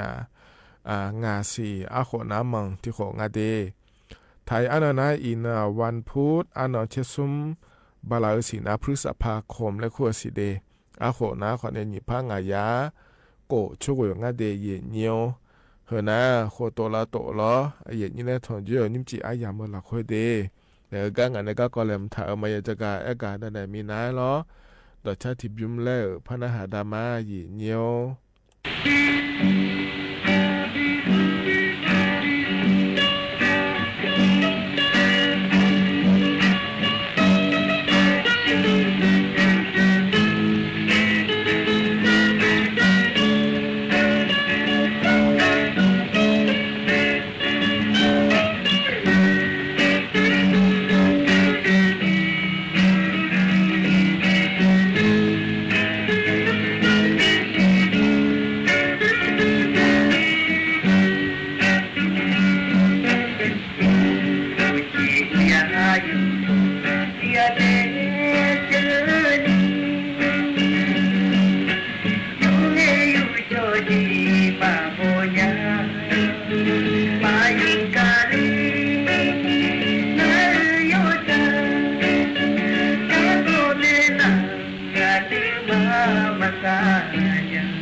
เธอนะอาเดืออาขาต่อช้าล้อเลยเย็นนี้เย็นยังพอเนี่ยบินาหาดาเดยานาหาเบียวดูจอกานาลูเดเย็นเยเดอินากอนานาอันเนาะชาลาลัวรอเย็นเนียวงานเน่อายุเชื่อมือเน่ที่ขอลัวจดามาเดเย็นเนียวเดเย็นเนียวเฮกันเนี่ยนะก็กอลมถ่ายจะกาเอกาดันเนี่ยมาเย็นเนียวล้ออินุมหัวเราะใช้สันนิชาอายามละคุยรอเย็นเนียวยมยาจีจังพาเกยางานในเย็นนี้ช่วยยามตัวเดลากามาเอลเจลาเงียขอเนี่ยยมยาโปยาเนี่ยมาเดเฮก็ก่อนอลอชอฮิสโตรกแล้วคงอาเทเย็นเนียวเธอนาชาเจลอเจเนี่ยแล้วมาตัวมาเลนี่มีเลี้ยวโลแล้วรอเย็นเนียวชมอมายามยามจะขอตัวเดขอเนี่ยจังเดเย็นเนียวเดขอนี่เฮก็ยุ่มจะกากาดันเราเนี่ยเฮน่ารอเย็นเนียวเธออยู่ห่างยุ่มหลักคุยขอนี่ยังอาเจเย็นเนี่ยจิมินงานอะไรกันนะนาใช้สอนเนี่ยโจในนาใช้สอนนี่ชานาลอเย็นเนี่ยอีกข้อหลักคุยขอนี่เธอยังมึงพามาฮอลูดานะมีจ่าชลูลาญางาเจเดเย็นเนี่ยเดมีจ่าชลูลาญาอีกข้อหลักคุยยมยากาจ่าเย็นเนี่ยเราเธอเนี่ยอัดดันเบกานะลอเย็นเนี่ยเฮอเย็นนี้有哈呢，就读了就读人家一看了，会好多讲谈马路用马路了，那可能像人家排了，哎那嘞的也要的，地拿了也要他家坐，ปักไฟแล้วคุ้งอะไรอย่างนี้มีจ่าถือโจดูแล้วอย่างนี้ทิ้งอยู่มานะแล้วเลยปักพ่วงแล้วคุ้งอะไรเธอตัวยังมีอันนี้อยู่ว่าอย่างนี้แล้วที่ปอยอยู่ไงนากาขอซื้อโจอังเงยจะขอซื้อโจแล้วเลยอย่างนี้เธอก็ตัวยังเจอย่างนี้เจอยู่เจอนะมีจ่าชลูละเนี่ยเจเดอย่างนี้เดนะมีจ่าอีกข้อว่าเมียเนี่ยเราเลยอย่างนี้ว่าเมียนี่ตัวถาลาเนี่ยมีจ่าจ่าเยอะละทำขอเนี่ยจะเดย์เนี่ยเดย์อาจจะเจอนี่เชื่อสมเชื่อเชื่อขอเบียร์ละนะขอเนี่ยพาพายงาเจเนี่ยเราเธออาจจะเจอนะขอเนี่ยให้หัวจ่าหุ่มมาเตอแล้วโล และนะขอนี่มีจ่าขอหลูล้านยาเราเลยนี่ถึงไม่ได้มีจ่าป้าไฟหุ้มมาขอนี่มีจ่าเจอมาสู่โจนี่เราเหยียดเงี้ยวชานี่แต่เราอยู่เมื่อเดียเหยียดเงี้ยวเดียเขาเนี่ยเราเธอแต่มาเงินยี่ตีเตียก็ดูนะขอในเครื่องปรับอากาศและคู่งานเทียเหยียดเนี่ยเราแอร์หุ้มมาแอร์พัดลมหุ้มมาแอร์เราพัดลมอุจินแล้วก็อุซ้อมสีเนี่ยเราอย่าจอนอุปนเจทายมามึงอาเจเหยียดเนี่ยเราลองไล่มีเนี่ยเรามีจ่าเจยุ่มเจอมีเนี่ยเราเนี่ยแอร์พังขอนี่เงื้อเทียน่ะอุสอนอุจิขอนี่จอยมาพิเทนี่จุ่มเธอเหยียดเนี่ยลองไล่เนี่ยเจเหยียดเนี่ยเรามีจ่าชลุไล่เนี่ยงานเนี่ยก็จะขอนี่อาเจยุ่มเจอนะเราเหยียดเนี่ยเธอมีเนี่ยหนายุ่มเจเดเหยียดเนี่ยเดแอร์หุ้มมาขอเนี่ยเราบลาโกเสียงที่ปวดโยขอเนี่ยชีบุพาพาเหยียดเจเหยียดเนี่ยเราเธอเนี่ยยมือเมื่อยุ่มยาผายเราที่นาเบอร์แอร์หุ้มมาเยอะถลาเนี่ยยี่ขอสมควรที่จะมาชีบุนะฮะยเจมาเจเนี่ยเลยแล้วเราเนี่ยจะพักยาเลยแล้วเราเห็นเธอก็เราจะชีบัวจะเดย์เนี่ยเดย์เพราะในเธอแต่มาเงื้อเราเนี่ยอีกครั้งละคุยเกินนะขอเนี่ยเตาแก้หุ่มมาโลแล้วเราเลยนี่จะต้องยืดจอดูโลเฮอขอเนี่ยเงื้อแถเนี่ยที่ดูนัตตาที่การนะเบอร์มีจ่ายืดหุ่มมาจังนะขอนี่มีดีหุ่มมาขอเราเลยนี่เธอมาเซมีเนี่ยเราเนี่ยเห็นจะได้บอกแล้วนะขอนี่อย่าก็อย่าเตยเนี่ยเราเนี่ยชลุล่าขอนี่จะตาแก้ผู้มาขอนี่เงื้อที่หน้าล้อมาพิเทนี่เงี้ยโลแล้วเราเลยเหยียดนี้เธอขอเนี่ยจะได้เหยียดเนี่ยเดเธอในมีจ่าผู้มาชลูละกาเหยียดเนี่ยแล้วน่าเธอแต่มาเงื้อเหยียดเนี่ยเธอเนี่ยเฮก้าก่อนไม่ใครจะย้อนเอาหรือยากาแม่เหยียดเนี่ยมีจ่าเช่าเธอล้อเหยียดเนี่ยนากาล้อที่ชาร์จแบตเตอรี่และคู่งานล้อเหยียดเนี่ยเฮก้าหูขอนี่ล้อเลยนี่ยากูมาเทียนแล้วบอกสอนก็อุจิล้อเหยียดเนี่ยย้อนเอาลูนาการเนื้อเรานาการเนื้อให้มีแต่จีกังก็จะสุดโจในพันเนื้อเราเลยอย่างนี้เฮก้าหัวยยังอาเจอย่างนี้เราเทียนาอุจิที่มีเราการเนื้อเลยในอุจิเขาเนี่ยให้อยู่กับยามชาลางานเลยแล้วเธอมีแต่ชาเธอเราอย่างนี้มาเกิดแล้วนี่เราอย่างนี้ที่มีเราทุบิดยาเราเลยอย่างนี้เธอมีแต่ชลูลาญาจะได้อย่างนี้เดียเทียนาอับบุญในพระพิเศษกันเราเงี้ยพาลองเล่งเธอเงี้ยอับบุญในพระพิเศษนะเราเนี่ยพระเกิดฐานะเราอย่างนี้เธอไม่เนี่ยเราแกญานะเราหน้ากาชาเธอเราเลยอย่างนี้อุจิอยู่เล่งถ้าชาจะถ้ามีจ่าถ้าร้องเจถ้าเจเดถ้าสุโจเจถ้าเจอย่างเงี้ยมีจ่าชลุแล้วนะฮะดูอยู่ข้างเงี้ยมาชิมาส่วนเราที่พอพันอยู่ทุลังเงี้ยมีจ่าลุลัวนิ้วกุลนิ้วเรานี่ปืนจ่าลาบ่อยเงี้ยเธอไม่เนี่ยเรามีจ่าหูมาชามาเดหน้ากาเธอเราเลยนี่นะขอเนี่ยจอมแม่มาอยู่ข้างมีนะชับย้อนเนี่ยมีจ่าเกลือเนี่ยอยู่เจเดเงี้ยเดเพราะในถือแต่มาเงื้อเราสุดโจเราฟ้าไฟไปสุดโจถาเทียมาอย่างอีจุลาล่อเจมาก็เจมาเราเลยอย่างนี้เรียนยานะคนนี้มาอยู่มีนะอีกคนเนี่ยมาอีโดมีนะเราอย่างเงี้ยเธอจะแม่ก็แหละเดียเนี่ยเดียที่ปวดหน้าที่อันนั้นแห่เราอย่างเงี้ยอุศปาอีเราฉันยาเลยแล้วเราอย่างเงี้ยยุ่งไปอีจุลาล่อจีได้ยังเราจอเครื่องการน้ำร้อนและคุ้งเราเลยอย่างนี้ยังไงมาเลยมีน้าล้อกาแฟดอกหมอนยาเลยสุดโจเนี่ยแห่ล้อเย่เนี่ยอีจูอีล้อยาหลานเนี่ยต้องเนี่ยแห่พังเงี้ยเธอเนี่ยเงี้ยนะอีจูเฮกือจีนะที่พอจะเจอล้อเนี่ยชลูล่าเดยเนี่ยเดเธอเนี่ยอีจูล้อหุ่มมาขอในเงื้อเตาลีหุ่มมาขอในเงื้อเธอไม่เนี่ยล้อเย่เนี่ยเธออย่าเจน่ารู้ยุ่งมาที่เดล้อเขาเข้ามาใจเดยเนี่ยเดโดเดป้าฝ่ายเนี่ยล้อเลยอย่างนี้นั่นแหละเนี่ยป้าโยมเนี่ยมาอย่าจอนี่อย่าอีโดงาเจแล้วก็นะขอเนี่ยมานี่นะอย่าเจน่ารู้ล้อก็โดนจีพายงาแถเยเนี่ยแล้วเธอเนี่ยตู้เย็นหุ่มมาไงเนี่ยมาเงินหนาเดยเนี่ยเดถึงไม่เนี่ยล้ออย่างเนี่ยเฮนะขอเนี่ยไอ้เยนี่อยู่น่ารู้เวล้ออยู่หายอีกคนละคือล้ออย่างเนี่ยจะเนี่ยพายแล้วจะกะเอกะดาเนี่ยบิสิบิกะเลเดยเนี่ยเดเฮกันหนาวเนี่ยล้ออย่างเนี่ยต่อชาติบิมแล้วพนักหาดามาเดอากูบาลาเชงเงมีและงาเดที่ขอร้อยนะฮะเบียดามา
เธอนะต่อช้า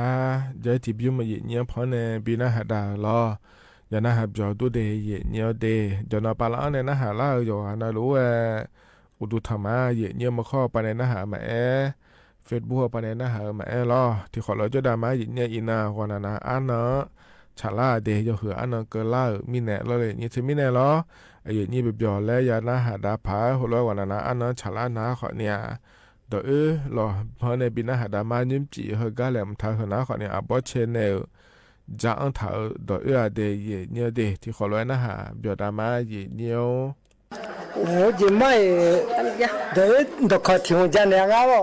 ที่จุ่มกะหอจีแล้วอันนี้ยังฟันหาอาชอเจ้าก็กะหอแต่กะเนาะนี่งาเจ้าคนนี้มันมาที่กะหอแล้วสลาที่พระจงจะคุยแล้วสลาขั้วกุนตมสิเยซูคริสต์พ่อมันสิอาชอบบุญยาวสลามสิแล้วขั้วเบื่อแล้ว那不会不啊，要花钱咋去？你自然来不种啊咯？那么钱咋样？你自然来种啊？人家不能买木的，那还自然买钱咋样咯？一上车好嘛车嘞？一上车你自然来咯？那么钱咋样？你个来不种啊咯？那个就赔多少呢？我来俺这是哪户啊？要花钱咋去完了？农家他嘛切杂就伢那俺农，秋天吧秋天门比伢嘞那个的咯，就伢那有来了，那要不有汤了，切杂去哇，那嘛切杂去哇俺嘞那，拍那个就话的了，农家对切杂伢了，那俺秋天吧秋天门比那伢来了。农家切杂哪来了？那嘛切杂伢面，哎呀了嘛切杂伢面了，嘛切错面了，嘛切杂伢会，那我谈无影啊，无影那切杂去会伢啊那，从那从小那会啊，嘛切杂伢这切杂去了，去初三那这一块那会我嘎嘎抬那叫了，去初三就那。爱好你切糟蹋面，嘛切嘛上啊回了，切做了面嘛切嘛啥去？我说小单了做太了嘛做太这切多了那就话都打得得了，切多了那哎呦，阿妈打偏了，阿妈打偏了，回来几家回都下面有你看了，那回切谁表没去？啊，这切杂去面或者他切杂来俺着了，看那嘛切杂伢有你个好吃爱乱，那伢切杂俺皮提把皮提门里买来面，还这样不会上嘛讲就俺了，那还咱你让俺能嘛有讲，前一嘛切杂伢能嘛有没了，那还这样啊不切杂来你就俺你破了。如果切盘啊，如果切盘啊来接了要不，切来接了。一看为那，哎呦，人没让提起来没拍啊，提起来买你了，让俺一拿了，你小表那让俺一拿，一拿，哎呦，没让俺一啊，一拿，不接了，我好在的那要没有离了开去，我努了嘛，那空了来了，那要没有不提就没开去，开了我你啥来弄好了，啊，就没开我丢头来了，那都拍呢，我另外要没有去，哎呦，还这样呢，还爱来了，那么有问题啊别，哎呦，人们呀，我真的，那么看呀嘛，走路干。看呀，去过看呀了，去过看呀被烫家包了，回去被烫妈的烫，呀会皮呢呀这结尾啊这，哎呦了，哎呦你要真呐，啊刚没事情嘛那，啊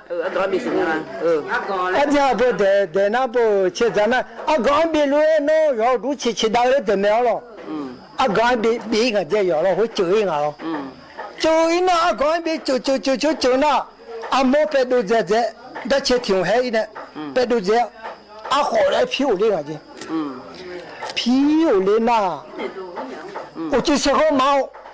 我来拿了，让吹个了，那个呢？你瞧呀，配体团队了呢，哎呀，不理中啊了，呀配体团队呢，对了，做出来，哎呀，然后你啊，做没有？啊不，啊六，啊大家都呀。来没接了，那么啊刚那边一上就去那皮呢，原来那留的不的来了，那要嘛不突那好我啥子那了，啊毛那个那早年都快了，我到啊刚那边都一上就去那皮来哎里来毛来了，哎呀呀嘟嘟来哎我大来了，那哎呀大不呀嘟嘟来了，那要嘛对呢那要嘛。会被讨混了，去股票讨混，看那个比那个好玩极了。阿苗混了好嘛，我就两毛了。啊，我操个，你来你话要了。这就没就啊，进来你来那就哎，大来你啊，哎呦也没啥了。那你都下面那不啊？你妈们都下面，我们这开呢，要去提毛就提毛点门啊，就讲你来呢。还出么了？你来要没法第三家，要没法像你的卡多，像别哦，要么家少有进来，要么阿几钱有进来到过来了。啊，刚边啊好个要么暖的，就么啥样的？皮不硬啊去？皮呢？哎呦，这个啥都就没安排了。哎呦，还这个个要嘟就没去，那嘟就呢？他话还是啊，前面唔困啊我呀。他话来困门啊，他话来困啊，我话打那我话嘛那我话嘛来个嘛困啊了，要得，皮够嘛弄哎来了哎我就了，那我里面去，那要去了就那了，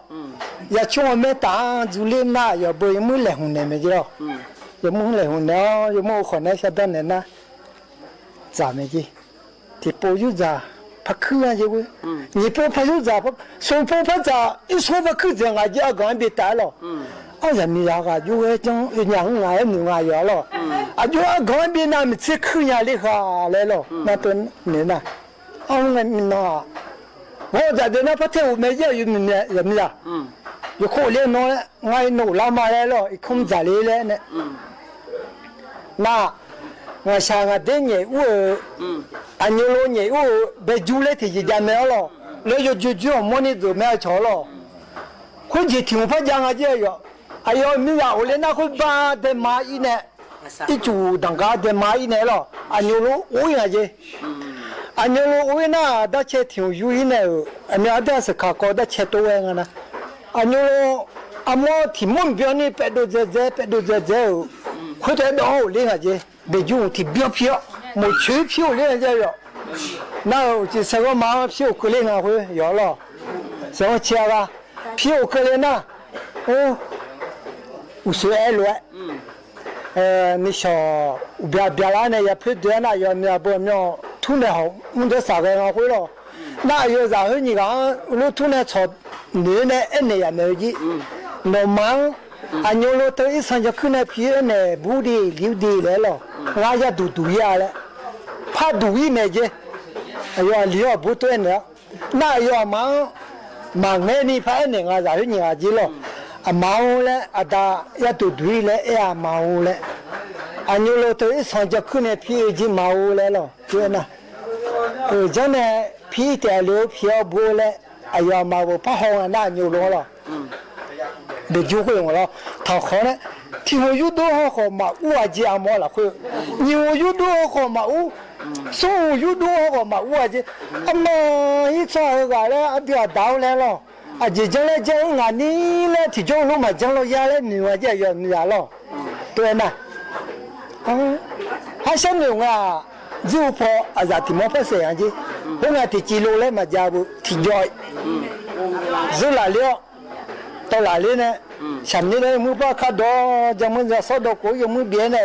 牛肉干弄完了，弄完了有没啥家呢？批发应该有个小鸡，有梨啊，不呢，那有，还是有干了。批那水果怕没得，这个有的，那还的，真的买来了，快材料了，那有子啊，那。也没人红的，怕比咱们这了。可了这也叫我们打发租赁那这呀，租赁那，也没怕人红的，就能比咱那。听说有咱那怕咱一送把口啊这，你们怕咱送把咱送把口才啊这那，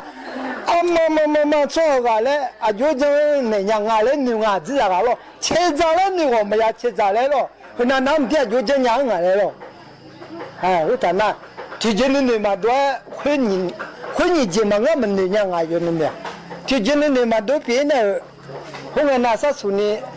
我进来要那那屋里那的，屋里那有好咋的都有那三块钱那了，瞧有快递那了，现在有三块钱那有盒子那了，老看了嘛到巴达不地下了，老看了嘛来包了。也没有啊，跑有哪子啊，跑有不了。那最后来了呀，都来谈的，我超五来了，人没有了，那你老跟你，我超五来谈的，早闹了，提着多嘛家子了，女家里闹了，俺子人没有了，那后面我爱都垃圾，我讲你那小。我做一道沙拉碗，那伢子啊吃咱样那皮提把西提木比伢嘞，俺嘞会啥么伢嘞吃啥嘞，讲嘞嘞俺子，会也多到嘞俺子没啥了，都他把讲来了，嘛吃咱伢个人不来么那，吃咱伢个人嘛不来了，他怕吃咱那他你提着他你好嘞，俺子了，有咱你咱来了，都俺奶奶了，都那了，路嘛吃咱家咱们呀，那妈母的那孩子咱们吃咱了呢，他们呢孩子咋讲那拍那咱们呀，真的回去那路有没奶奶那嘛吃咱家们呢，没打流了，没那下一泡嘛家们，还干的那几买没你婆对不对？เธอนะต่อยุ่มจีเฮกาเยเนียวเพราะเนี่ยบินาหาดาล้อเยเนียวยานาหาเบียวดูเดเยเนียวเดเฮกันเนี่ยนะเราอายามให้จะละเหอจีมัวแล้วยุ่มจีนะอายชาหุ่มเพราะเนี่ยบินาหาดาญาเยเนียวเธอกันแม่มอหอปานเนี่ยงาเดเยเนียวเดเฮมอายามให้จะเล่าหลวเพราะบินาหาดาวเนี่ยเราอายามเจียนะก็อีมาเดอุจิยมือเดเยเนียวเดอาคานุสอนหลักขาแช่ตานิโทล้าเนี่ยล้อนาลีแย่ล้านเนี่ยรู้หลังเกินนี่เราเฮกาเมียวมั่วดูสวทเชียงใหม่ในงานแหนอายุเชื่อมือแหนที่ขอหลวแล้วพัทองจุลามาเดก็อีมาเดอุดูธรรมะมาดูสิว่าฉันไม่ใช่ว่าข้าแม่โมโยอ่ะคนมาชาเมียจงมามินเตงาฮะน่าดูไว้บ้าเดือดชาน่าดูก็ไอ้ไก่นี่น่าดูอะไรเลยกันเลยยังไก่ดูน่าหนาวมันมุขมามุขตัวบ้านเลยที่ไหนไม่ให้ดูด้วยเรื่องอะไรเลยพระเบื่อขาพระจุมาเกยพระเบื่อขาเนี่ยมันมุขขาโยเลยอาการโยอะไรกันโยอะไรไม่เยมันมุขขาโยมาดิ你这老车嘛，那多个那改的，阿玲啊，看来你这喵呜，我们是那个的，当不背，那当就当。là mình tơ là nhà nó mình tơ thân nhà có là mình mồ rằng ở cha nhà lệ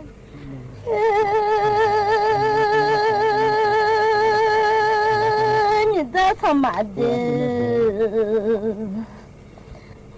mà bỏ thì gì nó mà bỏ lo chơi thì gì nhau nó mà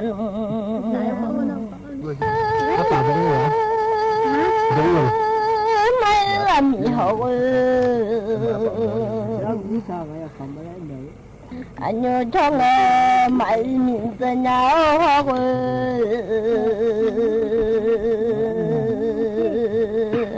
nhớ khát thôi khá lên khá lo rảnh đã mà khá ngày mãi chưa đâu ô lo mặn ra nhau YouTube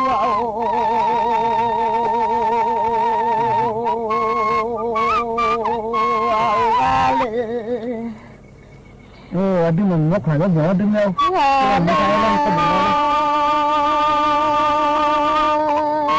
mà mi tên ha thì là ra ở cha nhà đê không nên cho ta mà khai đê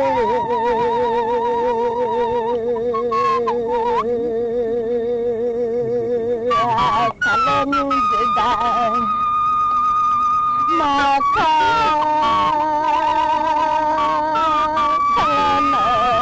mà ta thu vào ngỡ cha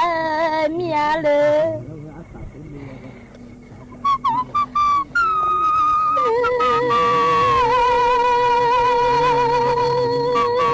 mi mà lo mơ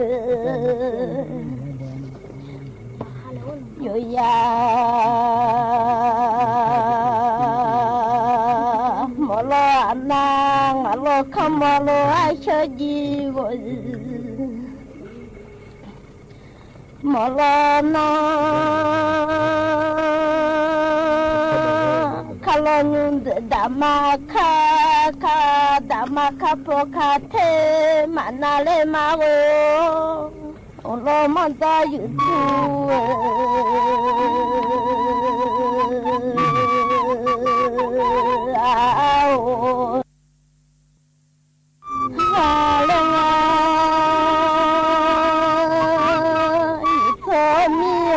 mà phụ để mà ra khăm mẹ môi yo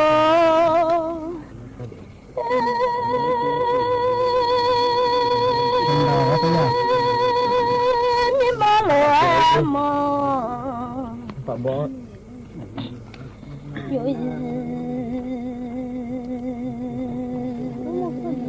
mà lo anh không mà lo ai chơi gì rồi mà lo na kalau nhung đã mà kha khang le cho đã kha po kha thế mà na le ni de lo mà ta YouTube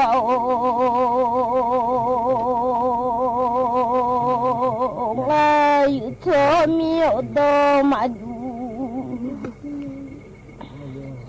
lệ mà là nhà nội sao mang áo tê là chia mà đâu lo là na la ngắm mi lao ra khai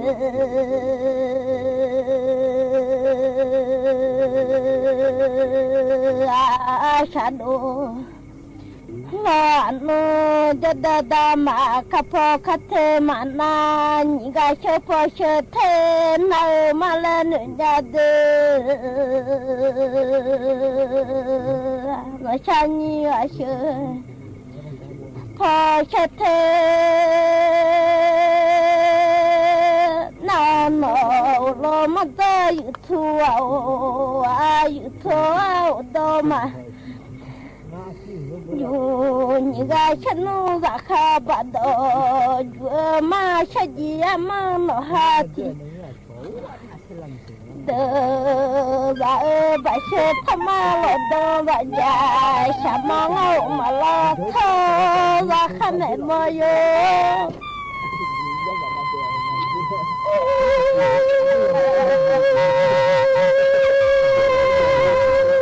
มีตั้งมีมาลาชาเดอเล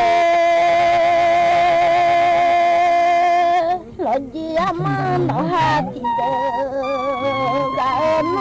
cicanya.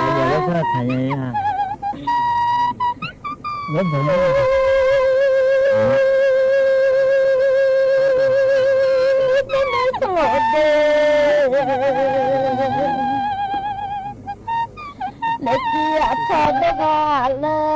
sama lagi apa.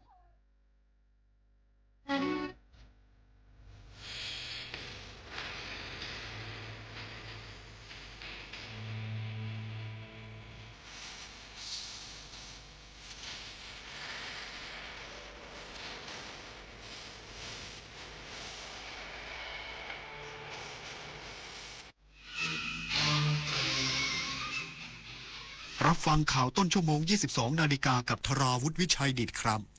กองทัพภาคที่ 2 เตือนให้ประชาชนระมัดระวังในการเข้าใกล้พื้นที่ชายแดนขณะนี้อีกสักครู่กลับมาติดตามรายละเอียดครับ เมื่อโลกเปลี่ยนคนต้องปรับทักษะใหม่ที่เป็นกุญแจสู่อนาคตโลกเปลี่ยนเร็วขนาดนี้เราจะตามทันไหมนะทันสิแค่ไม่หยุดเรียนรู้เพิ่มทักษะใหม่ใช้เทคโนโลยีให้เป็นเราต้องเริ่มยังไงอะก็เริ่มจากตัวเรานี่แหละคิดเป็นทำเป็นรู้เท่าทันสื่อและมีคุณธรรมไงล่ะพัฒนาคนไทยให้ก้าวทันโลกยุคใหม่ใส่ใจเรียนรู้สู่อนาคตที่ยั่งยืนเจ๊ดูดิทริปกระบี่3 วัน 2 คืนสวยมากราคาแค่นี้เองผมโอนเงินมัดจำให้เขาไปแล้วเนี่ยไหวปะเพจไหนเนี่ยโอ้โหนี่มันเพจปลอมชัดๆดูดิยอดไลค์หลักร้อยแต่คนเม้นสนใจเป็นพันปลอมอะไรเจ๊เขาส่งบัตรประชาชนมาให้ดูด้วยนะสมัยนี้เขาก็ขโมยรูปบัตรคนอื่นมาทั้งนั้นแหละไหนลองทักไปถึงเลขจองดิอ้าวมันขึ้นว่าไม่สามารถส่งข้อความได้อะจะโอนจองทริปเช็คชื่อบัญชีกับเว็บก่อนเสมอไม่งั้นจะได้เที่ยวทริปแบบนี้แหละ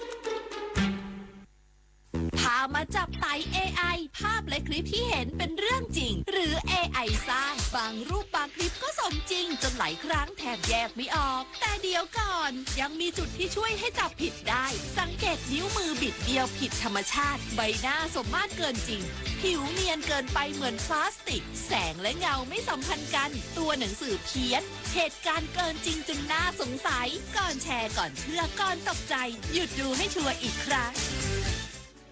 แสนอาลัยสมเด็จพระพันปีหลวงไทยทั้งปวงหมองหม่นก่นร่ำให้พระผู้เสด็จสู่ฟ้าสวรรคาลัยแนบดวงใจตามพระบาททุกชาติภพปวงประชาน้อมสำนึกในพระมหากรุณาธิคุณเป็นล้นพ้นอันหาที่สุดมิได้ข้าพระพุทธเจ้าคณะผู้บริหารข้าราชการและเจ้าหน้าที่สถานีวิทยุกระจายเสียงแห่งประเทศไทยกรมประชาสัมพันธ์กองทัพภาคที่ 2ประสานกระทรวงการต่างประเทศและฝ่ายทหารกัมพูชาเร่งให้การช่วยเหลือประชาชนไทยที่ถูกควบคุมตัวดำเนินคดีข้อหาลักลอบเข้าประเทศโดยผิดกฎหมายอย่างใกล้ชิดพร้อมเตือนให้ประชาชน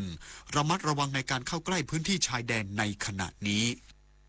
กองทัพภาคที่ 2เปิดเผยความคืบหน้าการช่วยเหลือนายโยศสายน้อยชาวจังหวัดสุรินทร์ที่สูญหายระหว่างเข้าไปหาของป่าบริเวณห้วยสำเริงใกล้แนวชายแดนไทยกัมพูชาโดยล่าสุดได้รับการประสานงานจากหน่วยประสานงานชายแดนกัมพูชาประจำพื้นที่โอเสเม็ดพบว่านายโยศได้ลักลอบข้ามแดนเข้าไปในฝั่งกัมพูชาและถูกเจ้าหน้าที่จับกุมตัวในข้อหาลักลอบเข้าเมืองโดยผิดกฎหมายและบุกรุกพื้นที่ทางทหารปัจจุบันถูกควบคุมตัวอยู่ที่เรือนจำจังหวัดอุดรมีชัยโดยได้รับการยืนยันว่าปลอดภัยดี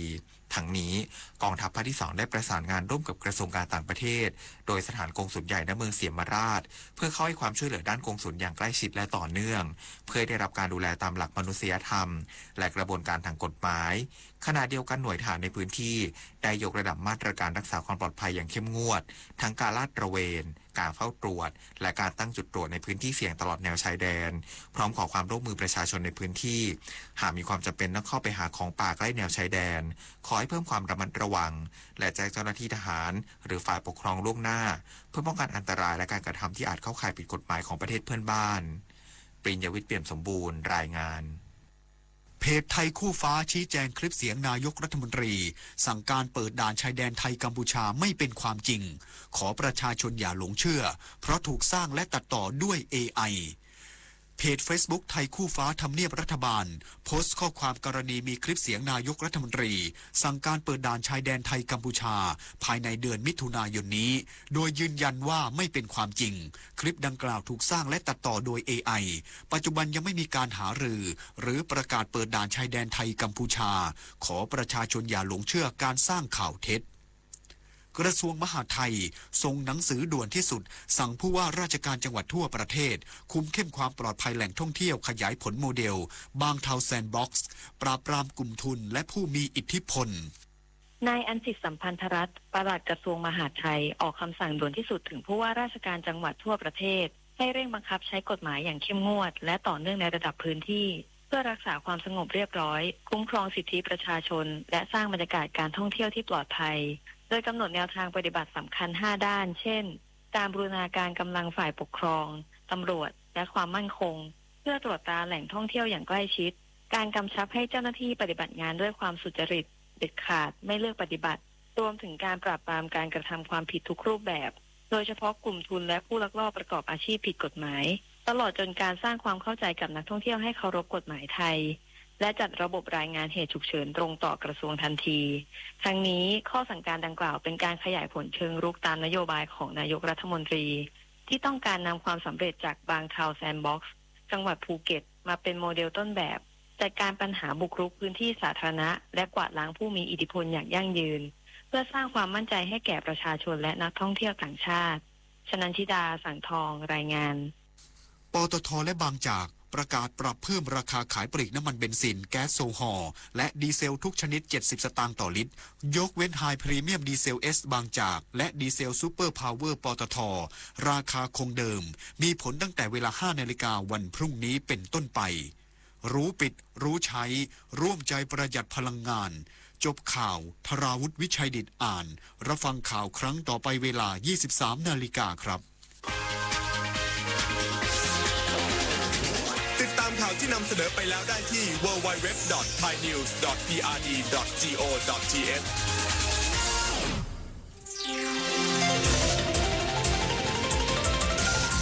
วิทยุแห่งประเทศไทยให้ความรู้ผู้ความสุขต่อไปนี้ขอเชิญท่านฟังรายการเพื่อนฝันดำเนินรายการโดยจารุลินมุสิกพงศ์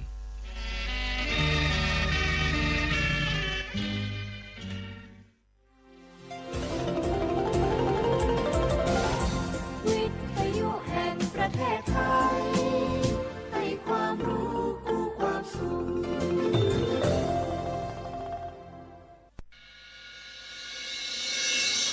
สถานีวิทยุกระจายเสียงแห่งประเทศไทยจังหวัดเชียงใหม่ AM 1476 กิโลเฮิรตซ์สถานีวิทยุภาคภาษาชาติพันธุ์แห่งเดียวในประเทศไทยที่มีความทันสมัยเชื่อถือได้สร้างอัตลักษณ์กลุ่มชาติพันธุ์สู่สากล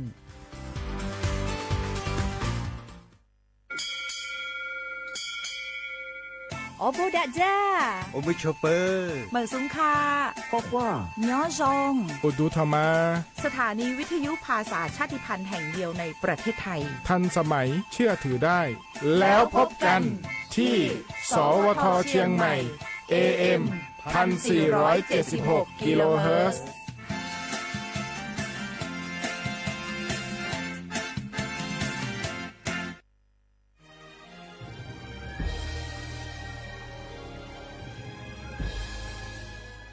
เกิดเป็นคนไทย เติบโตบนผืนแผ่นดินไทยจงภูมิใจในความเป็นไทย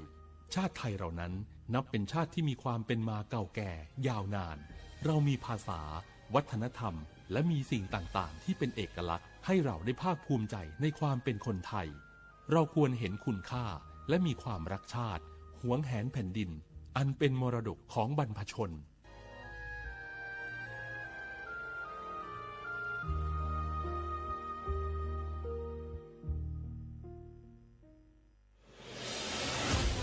55 ปี พลังแห่งเสียงสื่อกลางจากรัฐสู่ประชาชนเชื่อมโยงข่าวสารความรู้และความสุขสถานีวิทยุกระจายเสียงแห่งประเทศไทยจังหวัดเชียงใหม่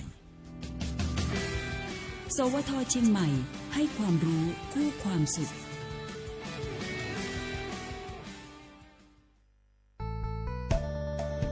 สถานีวิทยุกระจายเสียงแห่งประเทศไทยจังหวัดเชียงใหม่กรมประชาสัมพันธ์ประกาศรับสมัครบุคคลเป็นลูกจ้างเหมาบริการตำแหน่งพนักงานกระจายเสียงภาษาเมียนจำนวน1 อัตราเพื่อเป็นตัวแทนนำข่าวสารร่วมพัฒนาคุณภาพชีวิตชาวเมียนและเผยแพร่วัฒนธรรมท้องถิ่นให้เป็นที่รู้จักผู้สนใจยื่นใบสมัครด้วยตนเองได้ที่งานธุรการสถานีวิทยุกระจายเสียงแห่งประเทศไทยจังหวัดเชียงใหม่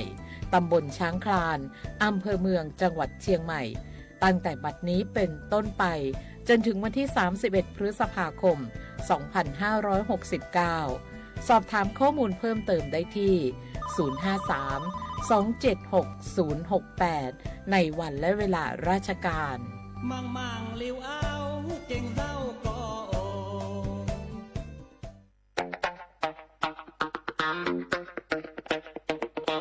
จากอาหารไทยมวยไทยดนตรีไทยไปจนถึงเทศกาลไทยและงานศิลปะไทยวันนี้ซอฟต์พาวเวอร์ทั้ง14 สาขากำลังส่งพลังครั้งใหญ่ไม่ใช่แค่ผลักดันวัฒนธรรมสู่ระดับโลกแต่คือฟันเฟืองสำคัญที่ขับเคลื่อนเศรษฐกิจไทยให้ก้าวไปข้างหน้าสร้างโอกาสสร้างอาชีพกระจายรายได้สู่ชุมชนและพี่น้องประชาชนโดยตรงเปลี่ยนต้นทุนทางปัญญาให้กลายเป็นสินค้าวัฒนธรรมนำผลกำไรสู่ประเทศซอฟต์พาวเวอร์ไทยเศรษฐกิจกินได้เพื่อชีวิตที่ดีขึ้นของคนไทยทุกคนสำนักงานประชาสัมพันธ์ที่ 3 กรมประชาสัมพันธ์30 บาทรักษาทุกที่เจ็บป่วยเล็กน้อยอาทิมีไข้ไอเจ็บคอปวดข้อเจ็บกล้ามเนื้อใช้สิทธิ์บัตรทอง30 บาทปรึกษาเภสัชกรและรับยาตามอาการ32 รายการไม่เสียค่าใช้จ่ายเพียงยื่นบัตรประจำตัวประชาชนที่ร้านยาที่มีสติกเกอร์30 บาทรักษาทุกที่หรือร้านยาคุณภาพของฉันให้บริการดูแลอาการเจ็บป่วยเล็กน้อยสอบถามเพิ่มเติมโทรสายด่วนสปสช1330 24 ชั่วโมง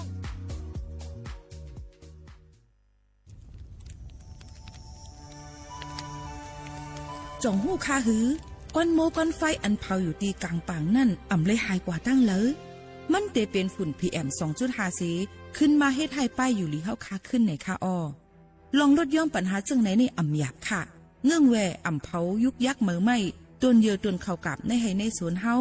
เปลี่ยนมากองไว้จ้อมกันเสเฮ็ดเป็นฝุ่นสภาวะอ่ำนั้นแจกแผ่ยุกยักเฮามันปอดถูกเมียนอีกป้าดังโฮมมือกันฟังด้วยไฟไหม้ป่าเถื่อนเฮาขาดฉุกดีเลยผูกต้นไม้น้ำเพิ่มปันปืนตีสีเขียวเฮ็ดเฮาจันล้มเสียนสายตาเฮากูก็เลยตั้งมุงมองเฮาลีเสฐานหน้ากอกับสืบปืนเผาตี 3กรมประชาสัมพันธ์พี่น้องเขาสนใจใครปืนเผาผ่านตั้งหุ้งเปิดเสียงสวทเก้งใหม่ปั่นตั้งหู้ห่มปลาดังมีดังซื้อถ่อมแจ้งแล้งหลีกว่าไก่ในปืนตีเจดอนเก้งใหม่กับสืบมาเลยดีสวทเก้งใหม่หมายฝน053-276-068และ092-246-8579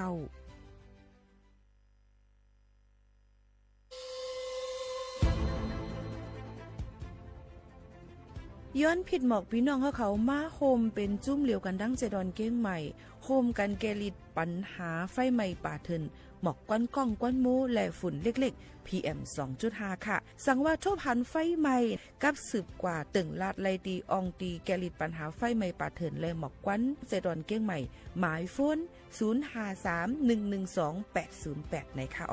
เจดอนเก้งใหม่ค่ะออกปักเปิงหมายมีเฮกังแกลิดปัญหาหมอกควันกล้องควันโมและฝุ่นเล็กๆ PM 2.5 เนื้อปืนตีเหลออันอ่ำเลยคว้างเฮาเผาผ่านมาดีแอปพลิเคชันไฟดีห้ามเผากำเร็วในนั้นค่ะอย่าไปเผาล้าอ่ำว่าได้เป็นตีกลางปางอองตีห้ามเผาเกยยุกยักไม่ดอกกูอันในค่ะออกแต่เอาวันที่1เดือน1อิงเกรด2เหงปลาย26ต่อถึงวันที่31เดือน5 2เหงปลาย26ในผู้เหลอเผาเฮ็ดผิดปักเปิงเตญาตัวตามตั้งผิดจำหนังปักเปิงหมายมีกำเหลวในนั้นค่ะเลยตั้งมุมมองไฮลีเซห้องการฐานฐาหน้าก่อกับสืบเจดอนเก้งใหม่มาโฮมเป็นจุ่มเหลวกันดั้งเจดอนเก้งใหม่โฮมกันรักษาสภาวะฟิงตื้นเป็นเฮ็ดเธอจันล้มถวยเจออันลีต้องฟ้าเสียนเสออ่ำมีหมอกกวนกองกวนโม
มื่อซุงค่าเมื่อซุงพี่น้องผู้งี้ถอมมาเขากูก็กูเกิลค่ะชบกันที่ในตอนการห้องปล่อยเสียงเก้งใหม่ AM 147กิโลเฮิรตซ์ค่ะเมื่อในถึงมาในวันพุธที่13เดือนธันวาคม2เฮงปลาย26ปีใต้2เฮง1ปากปลาย20ปีก็จะใน3ปากปลาย88คู่เป็นเดือน6รอง12ค่ำเป็นวันพฤชมงคลนะคะเป็นวันอันลำลองตั้งเมืองสึงไทยเป็นอันหวานเจอพันในนั้นค่ะเอี่ยวก็เปิ้นก็ได้ตักนายกันว่าปีในมาเขาเต้านำได้เป็นฮือตะการก้าการขายที่เป็นฮือเจียงหนังในค่ะอ๋อนี่ก็มาฝากตอนจนถึงพี่น้องเขาสิเป็นวันลือการตอนนักคนอันเหตุการณ์หาบการคุณเขาในค่ะ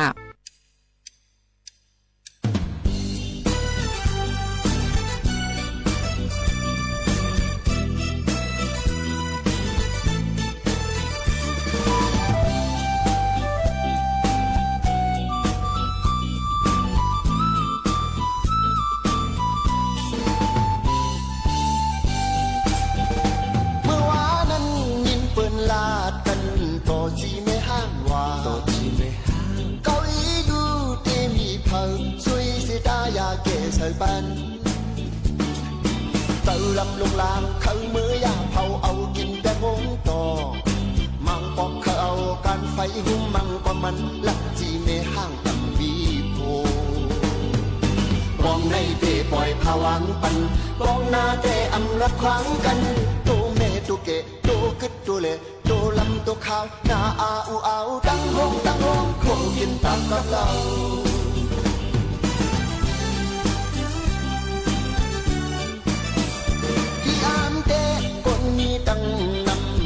จีไม่ห้างว่าช่างมาจีเบเฮินในมีก็ตายาเกสบันเมาเข้าสาวเข้าตามีตู้นั้นอ่อนหาจีปัดหลอเป็นพุงเป็นเกลูกหลางในวันที่ลูกพอดังเนตินเบียยาจีนายเท่ารอจีคิงเท่าจีขี้ยารอจีขี้เอา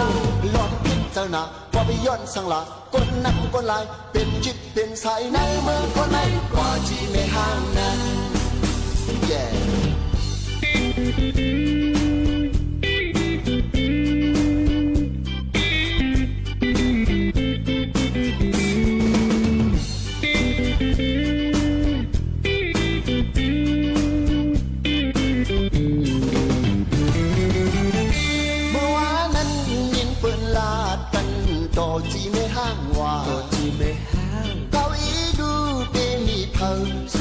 ตายาเกสบัน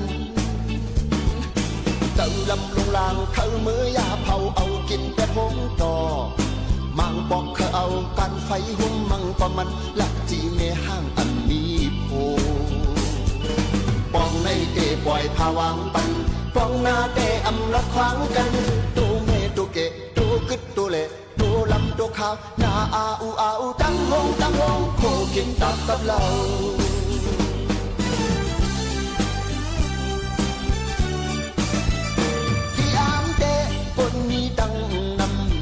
จีไม่ห้างว่า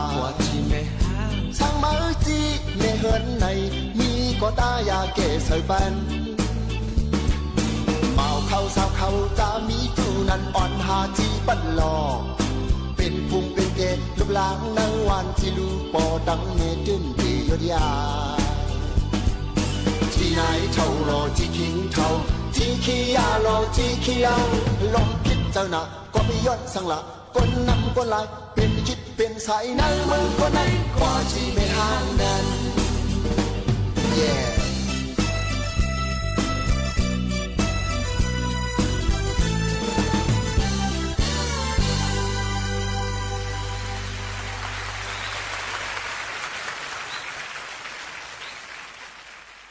เอาค่ะคำนี้เฮาค่ะมาถอมด้วยเกี่ยวกับลองปื้นฮู้ตั้งหันเกี่ยวว่าจือมันว่าโตซ่าในนั่นค่ะโตซ่าแน่จางเอาหยันตั้งฮู้เฮานั่นจมหายแปดอยู่พ่องมือโตซ่าตึกออกอยู่เซเฮ็ดสร้างกว่านั่นเตจางเป็นลองลู่ซุ่มอันเอาขึ้นอำไลนั่นอยู่บ่อมเอาโตซ่าออกหน้าเซเฮ็ดกว่าใน ปืนทางไห้นั่นก็ที่อ่ำจังเป็นม้าหนังเก่าค่ะโตซ่าอันว่าในปุนตาป้ายอยู่หลีนั่นก็อ่ำปันพ่อนดีสังก้นก็อันโตซ่าใหญ่นั่นเหมือนสัตว์เหม็นขึ้นเหม็นแค้วนั่นเย้าค่ะก้นตั้งน้ำนั่นเตอ่ำเข้าจำมันเปิ้นเตเวไก่มันอยู่เย้าก้นโตซ่าใหญ่ในใกล้ๆเป็นโหไข่ผักเลี้ยวแลเลือดเหลือปอโตซ่าออกไหนหน้าตาเฮาเลี้ยงมาในจึงเลือดหมักโหเจอเฮาโพดเสแลทางออกกว่าแห้งจอมเอ็นเลือดเฮาอยู่เย้าค่ะเอ็นเลือดอ่อนเฮามังเส้นนั่นเลขเส้นคนโหลูกกวนเมื่อออกโตซ่าเสหน้าตาเลี้ยงมานั่นเอ็นเลือดอ่อนเฮาแตกแล้วกว่าจึงหนังหลอดน้ำแตกย้อนแห้งน้ำนั่นอยู่เย้าค่ะโปโตซ่าออก1ปอกเอ็นเลือดอ่อนเฮาเจ้านั่นแตกกว่าตั้งน้ำติ๊กแลกุนโตซ่าใหญ่ในกำปะนำเป็นตายผักกว่าอยู่เย้าค่ะโตซ่าอ่ำออนลีจ้างเอาขี้เสือห่างในแลก้นอันออกโตซ่านั่นเหมือนหนังยิบฐานไฟเลี้ยงสีเหมือนหนังยิบฐานไฟเลียงสีซึ่งเสือเปิ้นเย้าไม่1มันเตหลืดไม่อ่อนตั้งไม่2ซ้ำเตไม่ป้าเปิ้นเย้าค่ะก้นออกโตซ่าในเหมือนหนังยิบคีเซซึ่งเสือเปิ้นเย้าไม่1มันเตเมียนอ่อนตั้งไม่2เตเมียนป้าเปิ้นอันทิ้งปันกาอย่าไปกว่าพาเปิ้นตำเปิ้นอย่าไปตกหวยนั่นเป็นเบรกมันหนังนั้นเย้าค่ะอันทิ้งปันใจต่อซ่าเฮาอย่าไปกว่าตุ้มเตอร์พิษแผกเปิ้นนั่นซ้ำเป็นสติในค่ะก้าหนึ่งลำในป้อว่าเบรกมันป่องก่อเปียดนาเตเป็นมาจอมกำเหลียวกุนเฮาก่อป้อปริกสติเฮาป่องก่อเตเป็นปัญหาเปียดนามาอยู่อ่ำห้างค่ะกุ้ยกามังปอกมังไหลชื่อเฮาอย่าก้างไหลสิใกล้จังออกโตซ่ามาอยู่เพราะว่าออกเจอลำโตซ่ามาถึงปอใครให้มาถึงเฮาคาใครให้เอาลอกไล่ตีเหมือนหนังเฮาคาตีหมอกในปัญญาเจอด้วยเนี่ยค่ะเพราะว่าเป็นเจอโตซ่ามาถึงออกผัดยานตีนันเพิ่เสีกว่าไว้พระราตาพ่นว่าพระเป็นเจ้าในมีหลวงเจอโตซ่าเหมือนหนังในไรเจอเจ้าเก่าก็ตีกัดเย็นลีมาอยู่สุย้อนว่าทัดกัดเย็นตรานั่นฮอดมานได้เจอเก่าขาสิกัมนี่ตะกว่าหากว่าจู้ก็อันปันไลตั้งไข่เจอลีตีเจ้าเก่านั่นสิพออยู่เศร้าในเกกังก็หมอปันตั้งไข่เจอลีจึงจังป่นหลอดไลตั้งตุกเจอสุกเจอจังหลอดเพกว่าอยู่เย้าค่ะกว่าตีเสกว่าเล่นตั้งเรียนเอ็นแห้งเสอันนั้นก็กว่าให้ตึงเล่นดุริยาเขาว่าอย่างเจมเจอในห้องเพลงความลอกไล่ในตีเฮ็ดให้โตซ่านั่นลดยอมลงมากว่าอาบน้ำเปียดอิ่มสุกล่างเปียดอันหวยอันหังตั้งเสียงนั่นในใจเฮาก็เต็มเมามาเตลมเจอมาลูอันปับลิกอันมนเมนำเจออันทิ้งโตซ่าแหละไลมีพรลีกว่าข้าวหึงจังหนังจึงเขาที่นั้นที่ในว่าลีกอันเต็มไว้ลองนำเจอกว้างเจออันปันลองป่องเจอเนื้อเปิ้นเจมเจอในมันก็ตีโตซ่าก็ตีหลุดยอมมาอยู่ในนั่นค่ะพองตึกออกโตซ่าอยู่นั่นปิกสมวาตีไลเตียบตัดสีลองในเซตาอย่าครึ่งก้างเตียบตัดกำเหลวไปเทียงอิดอ่อนนึงก่อนจังเตก้อยเตียบตัดป้อปันข้าวย่ำไหลหนังนั้นเสจังเตียบตัดจึงสู่ตีไลตั้งจมซื้ออยู่อ่ำห้างกว่าเจอแถมปัดเพียวนาการตำตีห้องหอก้นเท่าอ่ำนันตีลูกอ่อนผ่านปอผ่านแม่กะลู่ล้อมด้วยถึงก้นอันเป็นกินนาตีห้องยาป้อนั้นจึงสูก็ได้พูดถึงว่าสุกรรมลีตานหือเย้าในค่ะเพราะเป็นจังนั้นกวนเจ้าเก่าจังได้ขึ้นศึกเป็นก้นกว่าเมื่อนาไลพ้องเมื่อก้นมังก็เป็นกินอยู่เสจำเตตายอยู่นั่นพ้องเมื่อก้นมังก็เป็นตั้งเป็นเสเตไลเข้าห้องผ่าตัดอยู่นั่นเจ้าเก่าซ้ำอ่ำเป็นหนังเขาเสอยู่ลีอยู่นั่นหลูเลยจมซื้อเตวาวายเย้าในนั่นค่ะเยก็อย่าไปลืมค่ะนะป้อว่าเฮาคามีลงตั้งมูลเสื้อใจอยู่จึงเตอำลาลีออกโตซ่าไลป้อออกโตซ่าจึงหู้ป่องว่าใจเฮานั่นเติมมองไว้ตั้งกินเจอสิปึงไว้อยู่ในนั่นค่ะป้อเป็นนั้นจึงหลูเลยกว่าหาอยู่จอมสภาวะเสลือเจออำนั้นกว่าอยู่จอมไตห่มเงาพระเป็นเจ้าโจแก้บป้อโตซ่าออกจึงลับตาอ่อนหย่อนตู้หย่อนเจอเสถวยเจอเฮามันเพียนหมันเสเอาเจอจับไว้ตีร่วมเข้าร่วมออกเสอ่านจอมเข้าออก1 2 3ให้ไหนเห็นมันก็ตีลดย่อมลองตั้งกัดเย็นมากก็ตีนำเตื้อมาเทียงลูกก่อนว่าจึงหนังไหนค่ะฝากไว้ปันพี่น้องเขาจึงหนังไหนค่ะ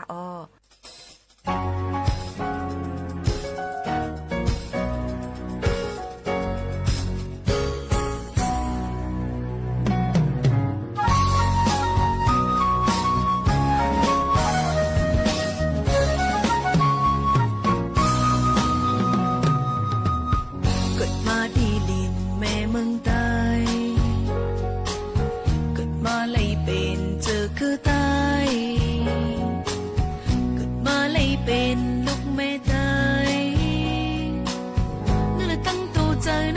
เป็นไตคืออย่า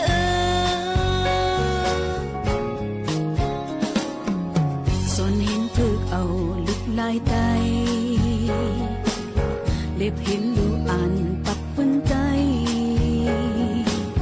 กบนังหักษาฟิงคือไตเนื้อตูเจอนังในหักไตคืออย่างบนพรนางอันมีดาเนื้อเจอคือบนพรนางอันมีดาเนื้อวันมั่งนางนางนี่ก็เจอจอยหับหังเลยมีพรลีตาบนไตภาวานางได้มีไว้ตาเจอคือภาวานางได้มีไว้ตาวันมั่งงาน้ำจะหักเนื้อจืดจัดเป็นหือเป็นนังต้นลำปัญญากมนังในเป็นไต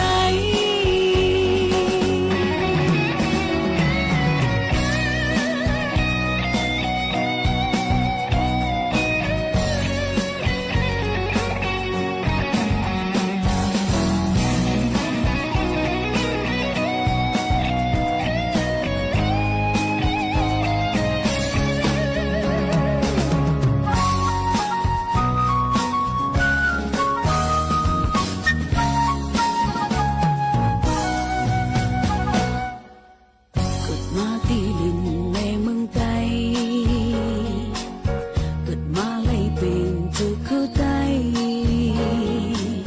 เกิดมาเลยเป็นลูกแม่ไตนั่นแหละตั้งตัวเจ้านั่งในเป็นไตคืออย่างส่วนเห็นเพื่อเอาลิกไล่ไต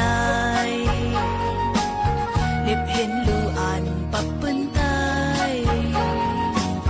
กบนังหักษาฟิงคือไตนั่นแหละนั่นตูเจอนังในหักไตคืออย่าบนพรนางอันมีดาเนื้อเจอคือบนพรนางอันมีดาเนื้อวันมั่งนางนั่นนี่คัดเจอจอยหักหันเลยมีพรลีตาปุ่นไตภาวานางแต่มีไว้ตาเจอคือภาวานางแต่มีไว้ตาวันมั่งน้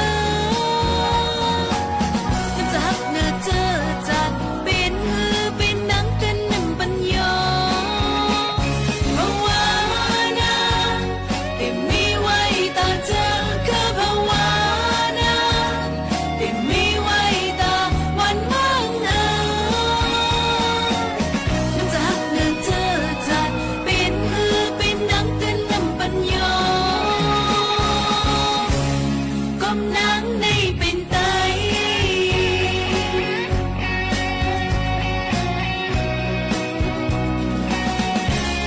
กมนังในเป็นไต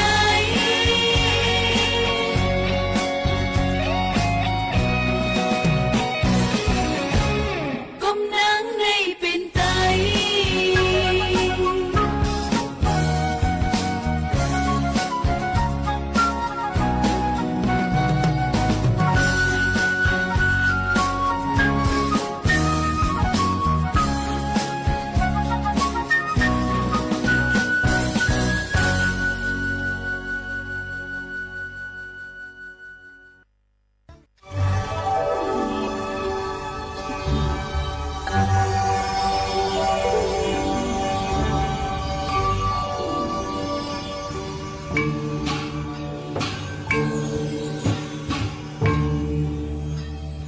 มาสงขะพ่อแม่พี่น้องพร้อมเสียงตะได้พี่น้องไตทั้งหมดทั้งเส้นกำในขาลุงเสี่ยวต่อในก่อเตมาลัดนี่ลองคือหักลูกไว้กินแห้งแปลงเงินใส่มือเท้าอันวันนั้น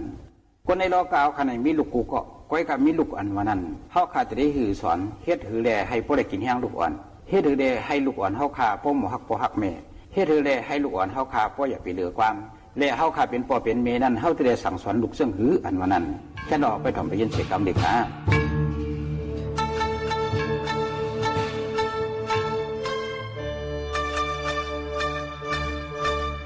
เฮาข้าเป็นพ่อเป็นแม่เนี่ยมันมีอยู่พ่อมี2 เมียวฮะ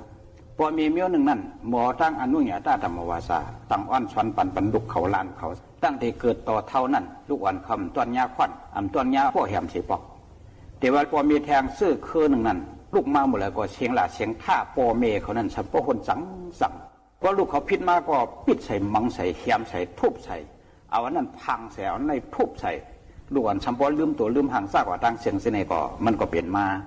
สุดที่ว่าเป็นลูกอ่อนไปหู้สังนี่นะมังปอกนั้นเท่าสัมเดียวสลัมโตซาเสียวแล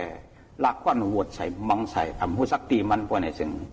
ตีกันในพวกว่าลูกเขาลูกพักลูกแก้งเรียกเป็นแต่เป็นเนื้อกว่าพวกนี้เผอติดทุกข้าเขาหนังเก่าเลยสำเร็จขึ้นเลี้ยงนะสมาห้ามเลี้ยงเขาสั่งมาเสียต้าในก็กฎหมายอุปเดชวันเมืองเปิ้นก็ตีปันตามเขาคนในวันหน้าในก็เปิ้นเดียวว่ากูตายเป็นลูกเขาก็ไอ้หนอควายเป็นลูกเขาเนี่ยมีภาวะครับย้อนนั่นแหละลูกอ่อนอันไหนก็ปืนวันเนื้อตุ้งหนุ่มน่ะเปิ้นบอกว่าฮักวัวให้ผูกฮักลูกให้ตีในไทยเขาว่าพวกฮักวัวฮักควายในหลวงเลยมัดไว้พอฮักหลวงในหลวงเลยป้ออิดออดป้ออันวันนั้นเพราะว่ามันพิษเอาลัดปันตั้งพิษมันเสียดีๆงามๆว่าส่งพิษถือลูกต้องพิษถือพิษพอพิษในกอมาตีปันตามเต็มในเฮ็ดแทงเอาข้อนั้นแป๊บตีกลุ่มกลหนุ่มๆเขานั่นไว้นะล้วนนั้นมันเจ็บทันเหือก็เพราะว่าตัวเขาหนุ่มขนาดหันน้ำตาเขาปวดติดทุกซ้อมก่อนพอเปลี่ยนคนมีเสตราขนาดย้อนนั่นแหละมันแสดงว่าอย่าไปให้แหมใส่พวกแหมในสลัมตัวชาปิดใส่มังใส่เอานั่นพามใส่ทุบใส่ด่วนพวกปินปักทำพวกปินตัวคนตัวเยซ่ากว่าทางเสียงเสน่ห์มันก็สั่งมีเนาะเปิ้นสองห้องว่าพ่อเมย์สองเนี่ยเปลี่ยนคู่เงาเก้าของลูกอ่อนเฮากำเดียวว่ะเฮาเปลี่ยนพ่อเปลี่ยนเมย์เนี่ยโอ้ยมันเยอะหรอลูกคนนี้รักแหลมน่ะนี่ข้อที่1นั่นรู้ไรหมอยองปันลัดปันความดีความงามลูกเกาเยอะเอาเปิ้นให้นั้นปอลูกเกาเยอะเอาเปิ้นให้นั้นเมย์เนี่ยลูกเกาก็เยอะเอาหลุยให้นั้นให้ในเนี่ยลาดปันดีๆ2อย่าไปหลอกเพราะว่าเขาหลอกพวกในสิ่งพวกอย่างมากเขาสำเร็จหลอกเปิ้นนังเก่าก็เปิ้นหลอกอันว่าไหนมันจื่นเสด็มกำเพดองที่เขามานั่นนะก็ไม่ได้อมหัวมาเสือได้คุบหัวมานั่นเอาตีน้ำหนาเลิกมาเลยลูกอ่อนน้ำใกล้กว่ามันมีพวกในสิ่งไอ้เจ้าว่าพอมีหลอกเก่าเนี่ยพวกเป็นนั้นมันก็ถามเป็นความดีมันเด็กขึ้นหลอกเปิ้นขึ้นนั่นอย่าไปเลี้ยนว่ะเพราะหล่อนให้หล่อนใครพวกในสิ่งอย่าไปให้กำเตี่ยซื้อมาปันกาลำหนึ่งเตี่ยซื้อมาปันขมุนมาเตี่ยซื้อมาปันนั่นไหนพอหล่อนเตียดมาวันนี้เขาสั่งซื้อปันป้อมซื้อปันก็เอาอันนี้พอมีเขาเปียดเหรียญลงเนี่ยมันตีหูกำเดียวอย่าเปียดเต็กเตียงว่าก็ไม่อย่าเปียดเต็กเตียงนี่มันเชื่อว่าเมื่อตีไรก็อยู่กันนั้นเมื่อเตียมไรหนึ่งเมื่อตีไรนั่งกันนั้นเมื่อตีไรนอนกันไหนกามในพอเต็กเตียงเสนอพอใหญ่มามันก็ถังสื่อสารมันทำขึ้นเต็กเตียงเพื่อนนะเปี้ยกินเพื่อนแทนก็ปัวลูกมาวันไหนก็เลยยินเสียงท่าเสียงป้อเสียงกินเสียงหลังวนหลีอันว่าไงเพราะว่าเขาได้พิษกันนั่นพอมีลูกมีลางเนี่ยเปิ้นย่ำท่ากันว่ากันเนี่ยเปิ้นคิ้นยิ้มต่อกันก่อนให้ลูกเขากว่าต่างตีเศษ2ค่อยขึ้นลาดกันเพราะสำเร็จลาเอาเท่านั้นล้วนก็ถังซึ้งใส่มันก็ขึ้นลาเหมือนพอเหมือนเมย์มันนั่นขึ้นหนังเก่าแหละนะ6เนี่ยปันตั้งหลีว่าลูกก็พ่อใหญ่มาแต่ได้เลี้ยงพ่อเลี้ยงแม่ลูกก็แต่ได้เป็นคนหลงแต่ได้เป็นคนดีแต่ได้หาเงินหาทองนี่เนี่ยปันตั้งหลีที่เต็ก7อ่อนโหเฮ็ดสร้างการกูเชื่อกูเปิงเหมือนจังหวะหลวนเขาก็เอาเฮียนมาเนี่ยก็เขาหลูเลยวันให้เขาตุ้ยให้เขาแต้มแต่เหตุการณ์เห็นงานก็เปิ้นเห็นอะไรเปิ้นเฮ็ดไหนพอลูกเขาก็เรียกหนาวอันไหนเขาก็อยากเขาเตียวไหนนี่เขาลาดปันเช่นนั้นมันต้องไปเปลี่ยนพ่อดีเมลีว่าอย่าเปียว่าเปลี่ยนลูกวันอันวันนั้นตีป่องมันพอมีแลก้นหลงเนเฮินไว้สติหันว่าลูกล่างหลานดินเขายังเปลี่ยนลูกอ่อนตึกเรียกอยู่ในแลตีไผ่นาเขานั้นกะนับตัวลาดความป่วยความพังกับเป็นความป่วยความพังนั่นความมีร้อนมีเกียนนั่นน่ะความติ่มเขาลองเข้าตานั่นพวกหลอนเลยยินในมันถังสื่อสารมันขึ้นเอาลาดข้านับตัวเฮ็ดกับป่องกับเป็นนั่นเหมือนเจ้าว่าเขาเปลี่ยนผัวเมียกันลูกเขาก็มีเขาก็นอนจอมกันเนี่ยจูบแก้มกันเนี่ยเขาก็ถังใจเขาสำเร็จขึ้นอับในเปิ้นขึ้นนั่นนะง่านับตัวกินกว่ากับเป็นถ้าเขากินเหล้าเนี่ยกินยาเนี่ยกินยาม่าเนี่ยกินอันดีนั่นพอสำเฮ็ดลงกว่าพวกเนี่ยสิ่งเขาก็ถามว่าพวกเขามีเขาอ่อนเฮ็ดลงมันเป็นสลาเขาคู่เขาลงเนี่ยมันตีเฮ็ดเยี่ยงกว่ามีอะไรขนาดล้วนนั้นมันยามาหันเปิ้นยีเปิ้นโป้กันมันก็รัดคือยีคือโป้ดิๆเจ้าลูกอ่อนเล็กมันเหมือนกล้องถ่ายห่างกล้องถ่ายห่างนั่นกล้าเปลี่ยนหันงินกินเฮ็ดตั้งหลายมันถ่ายเอาไว้ชิมไว้ติ๊กๆเหมือนเจ้าลูกอ่อนนั้นมันหันลองลีลองให้มันเก็บเอาชิมไว้ติ๊กๆเหมือนเจ้ากล้องถ่ายห่างก็มันถ่ายเอาชิมไว้ในหูมันติ๊กๆกูโซข้าวกูโซยำ แค่พังอันถ่ายไว้ในกองมันนั่นมือเรียกในเปื้อไปสุกไปล่างไปหันนำโตอีสังเสตาพวกเขาก็อยากมากำในอันป้อไว้ถ่ายไว้มือเรียกตั้งหลายนั่นสุกเย้าล่างเย้าแลเปลี่ยนปอมีมาห่างตัวดีซาตั้งเสียงป้อมีสองเสาเปลี่ยนคู่เงาได้ป้อมีก้นหลงในเฮือนในที่ได้มีตั้งหูลักแหลมตั้งกำลีก่อนลูกอ่อนสองเปลี่ยนอธิสาตาลูกลีลูกทอดลูกแม่เนี่ยว่าเนาะก็ในข้อที่สองนั่นอย่าไปหลอกเพราะยังอยู่ดีกินหวานตื้นเปลี่ยนเมียวให้อันให้ล้วนในเปลี่ยนตั้งเอ็นแห้งตาอยู่ดีตัวใส่เขาพอมีก้นหลงสำคัญอันขั้นยินแหละหลอกงึบกาเปลี่ยนเมื่อให้หนามาก้ำก้นหยองเตมาเอางูลงเตมากันนั้นกันในนะล้วนเตโกเอาหลอกกาปองกาเป็นผู้ไรกูเสียมเรียกใหญ่มากว่าไก่ไปกวายหาเลี้ยงต้องเลยเตกว่าเกี่ยกังพงผู้ใหญ่ก้นหลงขึ้นรุ่มขึ้นใจโค้งกันเลยเอาเปลี่ยนอำฮัดลัดความอำฮัดกว่าแล่เตเปลี่ยนก้นตุกหยอตกแต้มอำฮัดอีหังโกกูอีหังโกกูติ๊กติ๊กเนาะเยอะในแล่กูบอกในพี่น้องแตวค่ะเพราะล่องหลีในอำสุหัดขาใกล้ลาดโดยเสียว่า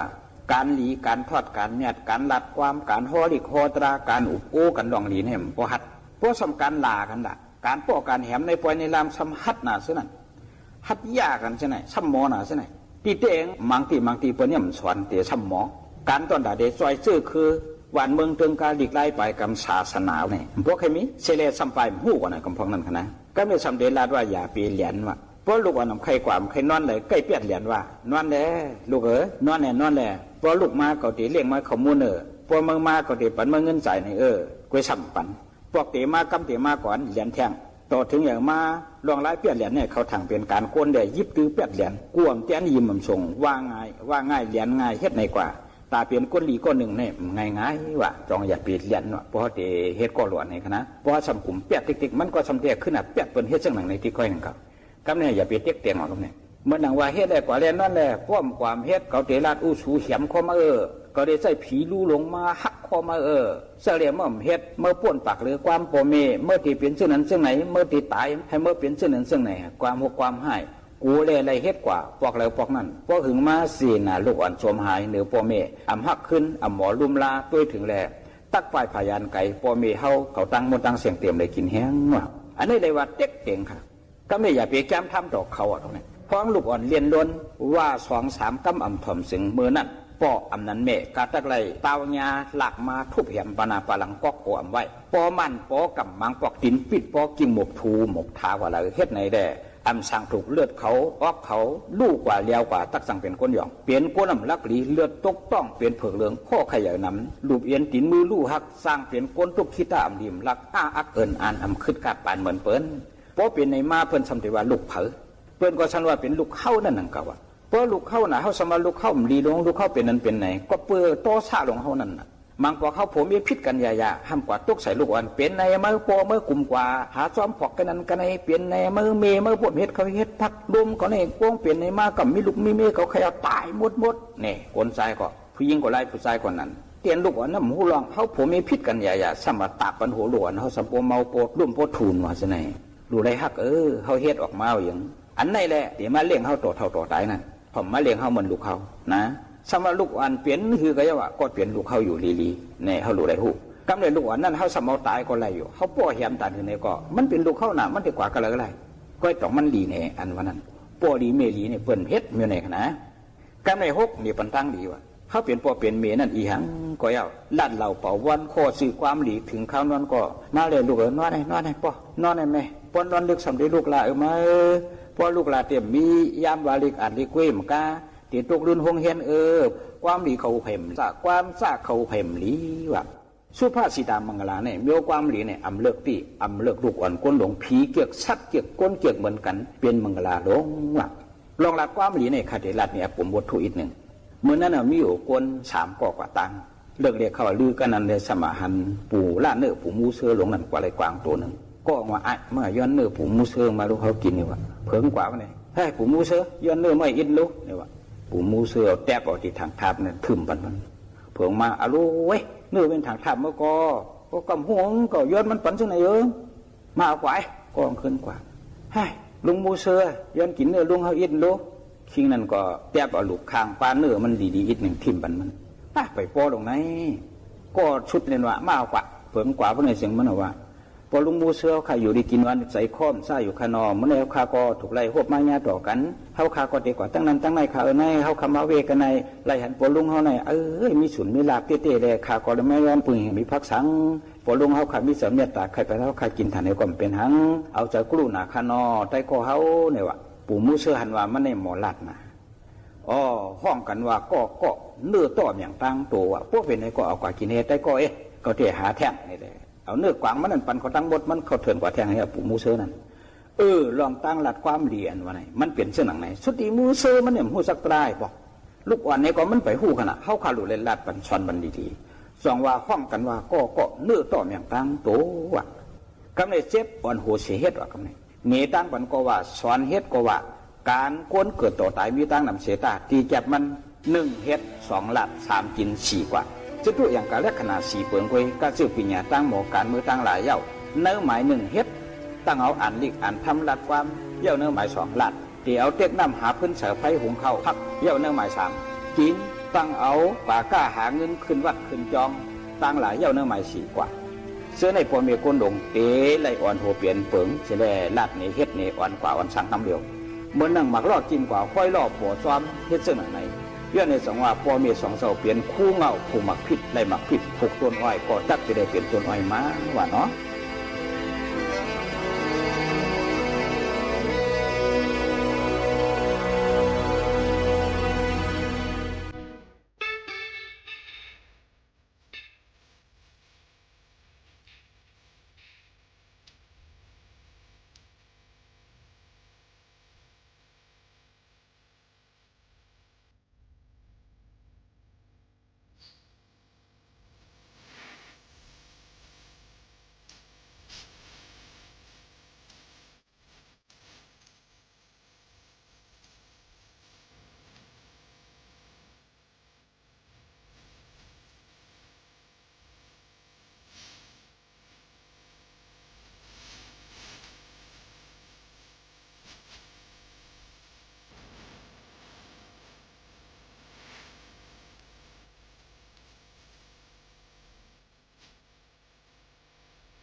างเสียงกองเมางอนลมเมามาหวานหูไว้ปืนเตอ่อนจุงมือเสมือเข้าปล่อยเข้าน้ำบุญปางอายหาผู้เปิ้นายอกโนกตีไอก็เวเดินลำลาวลำต่างมือก็อำหันพอเล่นลืมเล่เมือยาวนสั่งมือยาถามสังลัดเล่จะไว้ไว้กันในดีชากันสู้สั่งกบปืออายหาผู้เปิ้นายอกโน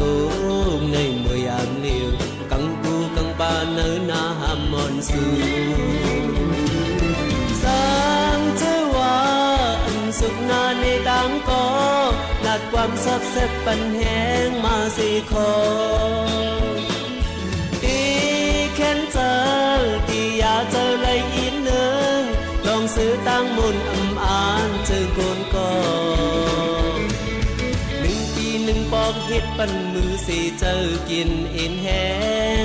กูไปทาคอนต่างไว้ตินนี้เกียนจับเหลี่ยมกบปืออายหาผู้เปิ้นายองโนกในเมื่อยามเลี้ยวเจอลำสีเขาลุกพ้นต่างโนกัน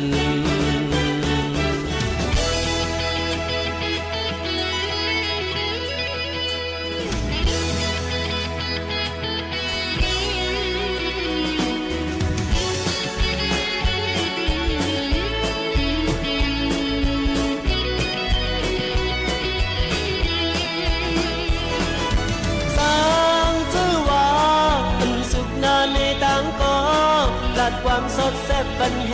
งมาสีคอตีแค้นเจอตีอยากเจอเลยอีกหนึ่งลองซื้อตั้งมุนอ่านเจอคนก็1 ปี 1 ปอกเฮ็ดปันมือสีเจอกินเอ็นแห้งกูไปหาคอนต่างไว้กินนี้แก่นจับหลินกบเบื่ออายหาผู้เปิ้นายอกโนกในเมื่อยามเลี้ยวเจอลำสีเขาลุกพ้นต่างโนกันเดินลำลาวลำต่างมือก็อำหันเจอลำสีเขาลุกพ้นต่างโนกัน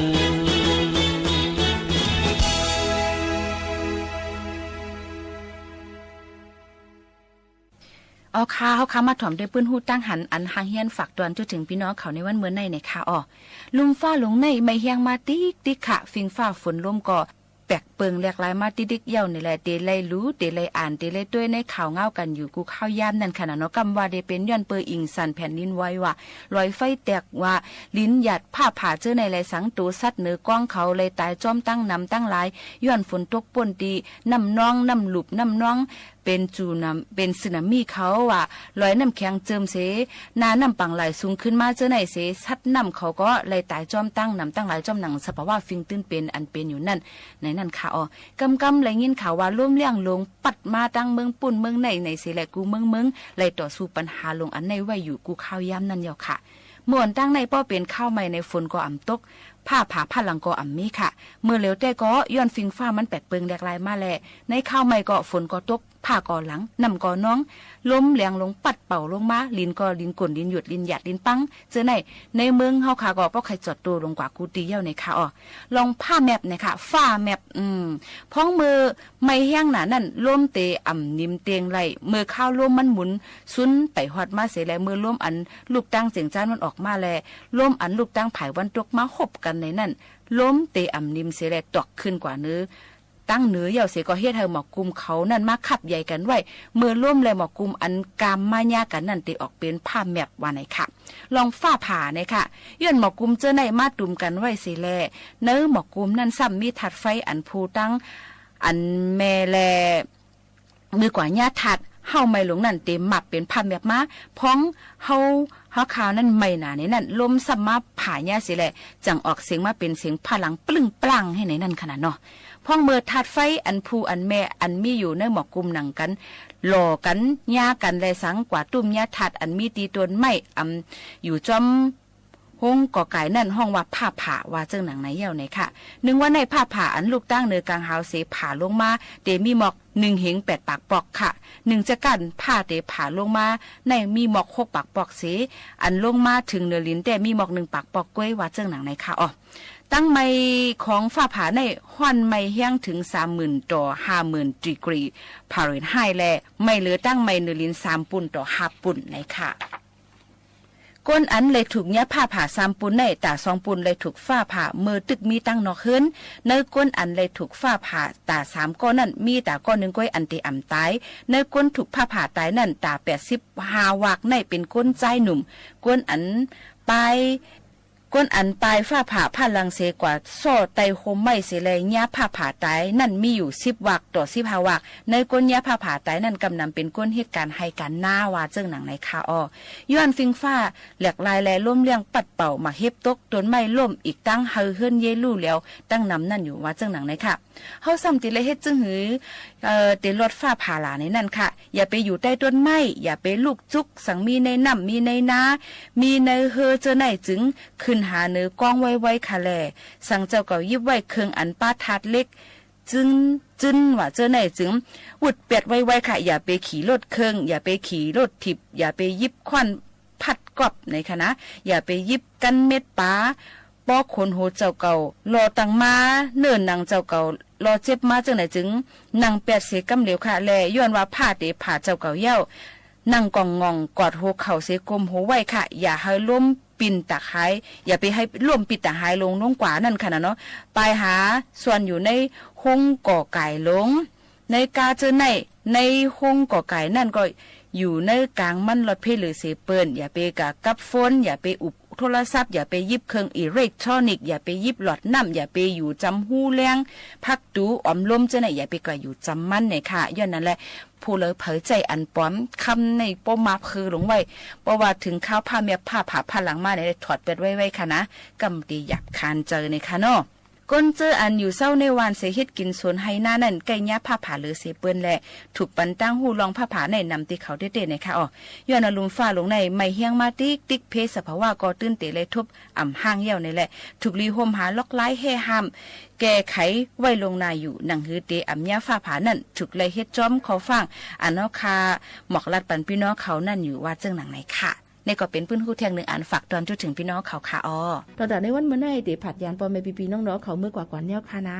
ส่งขึ้นมาโฮมมาทุบจอมปอแม่ปีน้องๆเขาแทงย้อนซื้อปันกูก็กูก้นให้อยู่ลีก้างยานเพเข็นปันเป็นก็หักเหลืองตึงปันให้มักมีเงินค้ำวันขึ้นให้หมอป๋องให้ป่นยานเพให้หมองเจอกันกูก็กูก้นตั้งหมดตั้งเสียงขาวหมูขาโน้นสุภาวันเชื้อสารวินย้อนซื้อสั่งถึงพี่น้องเขากูก็ให้ไลลีเสียอ่อนต้อนเสียเก่ากันแหละอยู่ไกลห่างตั้งเป็นโควิด19กันให้กว่าไรก็ลดเพเข็นกันกูก็กูก้นค่ะ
านีวิทยุกระจายเสียงแห่งประเทศไทยและเครือข่ายทั่วประเทศเสนอข่าวต้นชั่วโมง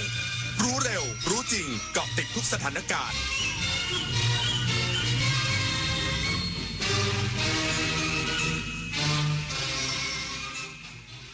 รับฟังข่าวต้นชั่วโมง 23 นาฬิกากับธราวุฒิวิชัยดิตครับกระทรวงสาธารณสุขเปิดสถานีชีวาภิบาลตรวจเยี่ยมศูนย์มะเร็งที่จังหวัดสงขลาเน้นดูแลผู้ป่วยอย่างทั่วถึงอีกสักครู่กลับมาติดตามรายละเอียดครับ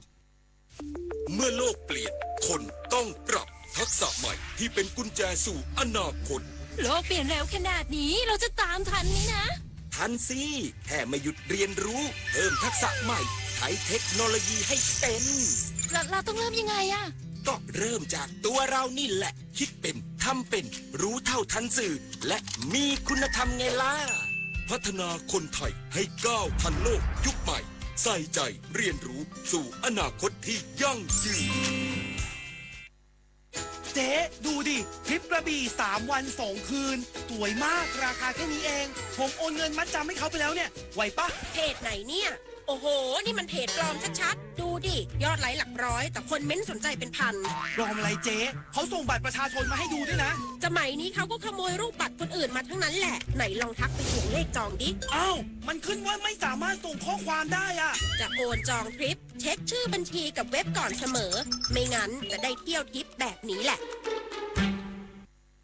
พามาจับไต่ AI ภาพและคลิปที่เห็นเป็นเรื่องจริงหรือ AI สร้างบางรูปบางคลิปก็สมจริงจนหลายครั้งแทบแยกไม่ออกแต่เดี๋ยวก่อนยังมีจุดที่ช่วยให้จับผิดได้สังเกตนิ้วมือบิดเบี้ยวผิดธรรมชาติใบหน้าสมมาตรเกินจริงผิวเนียนเกินไปเหมือนพลาสติกแสงและเงาไม่สัมพันธ์กันตัวหนังสือเพี้ยนเหตุการณ์เกินจริงจนน่าสงสัยก่อนแชร์ก่อนเชื่อก่อนตกใจหยุดดูให้ชัวร์อีกครั้ง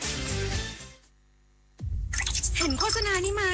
กู้ง่ายอนุมัติไวไม่เช็คเครดิตแถมได้เงินวันนี้เลยนะหยุดเลยนั่นมันสูตรโกงชัดๆกู้ง่ายอนุมัติไวไม่เช็คเครดิตเท่ากับโดนโกง 100% แต่เขาบอกโอนค่าธรรมเนียมก่อนแล้วได้เงินเลยนะนั่นยิ่งชัดโอนก่อนเท่ากับเสียเงินฟรีมิจฉาชีพในคราบเงินกู้หลอกผ่านแอปและโซเชียลสุดท้ายไม่ได้กู้แถมเสียเงินฟรีเช็คให้ชัวร์ก่อนกู้ทุกครั้งเซฟเงินเซฟตัวเองรัฐมนตรีว่าการกระทรวงสาธารณสุขลงพื้นที่จังหวัดสงขลาเปิดสถานชีวาภิบาลตรวจเยี่ยมศูนย์มะเร็งย้ำดูแลผู้สูงอายุและผู้ป่วยอย่างทั่วถึงนายพัฒนาพร้อมพัฒน์รัฐมนตรีว่าการกระทรวงสาธารณสุขพร้อมคณะลงพื้นที่จังหวัดสงขลาติดตามการดำเนินงานด้านสาธารณสุขในพื้นที่โดยเป็นประธานในการเปิดสถานชีวาภิบาลบ้านเอื้อบุญอุ่นรักหมู่ที่1ตำบลบางกล่ำอำเภอบางกล่ำจังหวัดสงขลาซึ่งอยู่ภายใต้การดูแลของโรงพยาบาลหัดใหญ่จัดตั้งขึ้นเพื่อดูแลผู้ป่วยภาวะพึ่งพิงผู้ป่วยระยะท้ายและผู้สูงอายุที่ต้องการได้รับการดูแลอย่างต่อเนื่องสามารถรองรับผู้ป่วยได้15เตียงปัจจุบันมีผู้ป่วยพักรักษาตัว6เตียงและที่ผ่านมาได้ให้การดูแลผู้ป่วยรวม39รายทั้งนี้ศูนย์มะเร็งดังกล่าวเปิดให้บริการฉายรังสีรักษาตั้งแต่ปี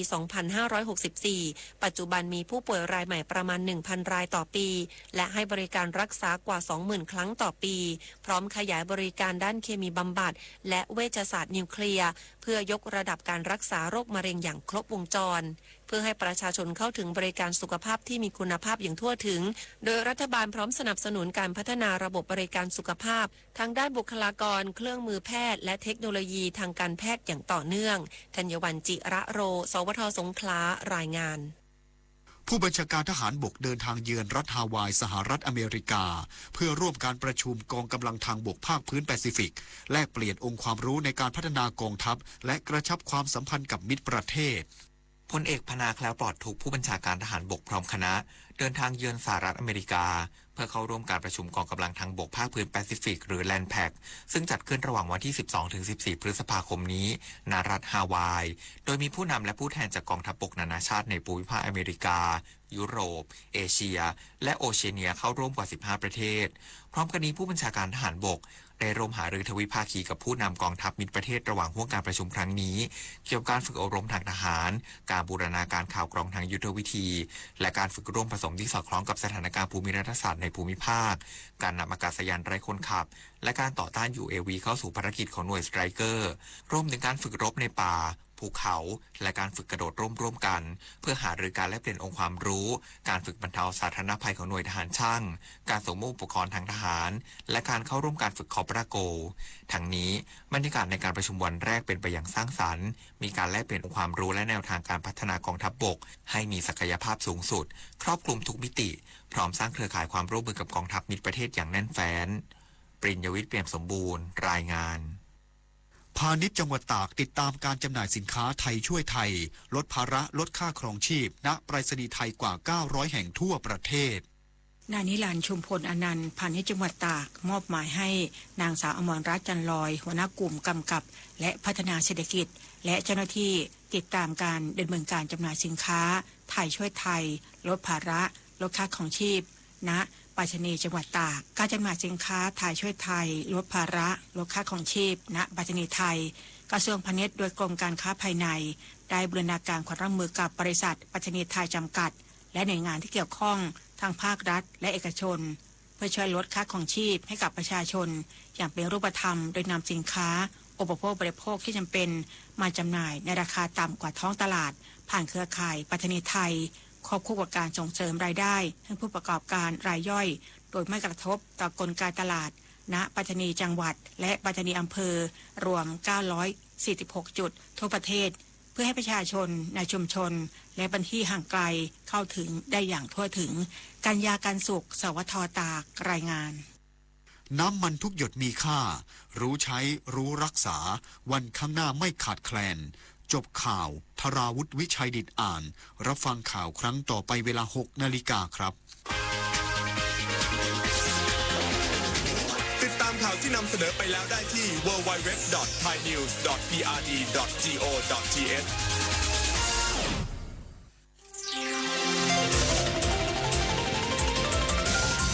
วิทยุแห่งประเทศไทยให้ความรู้คู่ความสุข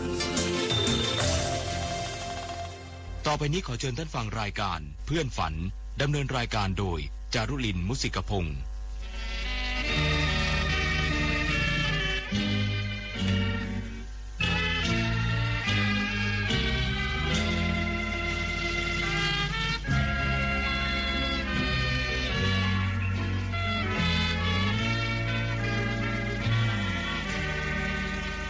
อยากมีเพื่อนร่วมฝันในวันนี้วันที่มีเสียงเพลงบรรเลงวอนเดี๋ยวออดอ่อนเดี๋ยวเรื่องอื่นแสนชื่นบานเดี๋ยวสับสานเดี๋ยวโศกซึ้งตรึงอาทัย ชั่วโมงที่2ของเพื่อนฝันวันพุธที่13พฤษภาคม2569สุภฤกษ์ธรรมฤดีควบคุมเสียงนะคะเพลงแรกในช่วงนี้คือรักเธอประเทศไทยโดยหลังร็อกเคสตราครับชัดชัยสุขาวดีเป็นผู้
ขับร้องโดยหลังร็อกเคสตราค่ะสำหรับผลงานของพลตรีหลวงวิจิตรวาทการคืนนี้จากละครเรื่องอนุภาพพ่อขุนรามคำแหงแต่งและแสดงเมื่อปี 2497 ขับร้องโดยคุณนภาหวังในธรรมชื่อเพลงเพื่อนไทย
นั่นคือเพลงเพื่อนไทยผลงานของพลตรีหลวงวิจิตรวาทการจากละครเรื่องอนุภาพพ่อขุนรามคำแหงปี 2497 นะคะคุณนภาหวังในธรรมขับร้องค่ะฟังเพลงเพื่อนรักเก่าซึ่งเป็นเพลงแรกที่ครูปอชื่นประโยชน์หรือเปลืองชื่นประโยชน์ศิลปินแห่งชาติแต่งและคุณเฉลาวประสบศาสตร์ขับร้องเป็นเพลงแรกของครูปอชื่นประโยชน์เลยนะคะต่อได้เพื่อนตายโดยคุณณรงค์ธนวังน้อยค่ะเพลงนี้คำร้องมาจากนิราศพระแท่นดงรังทำนองโดยครูอารามขาวสะอาด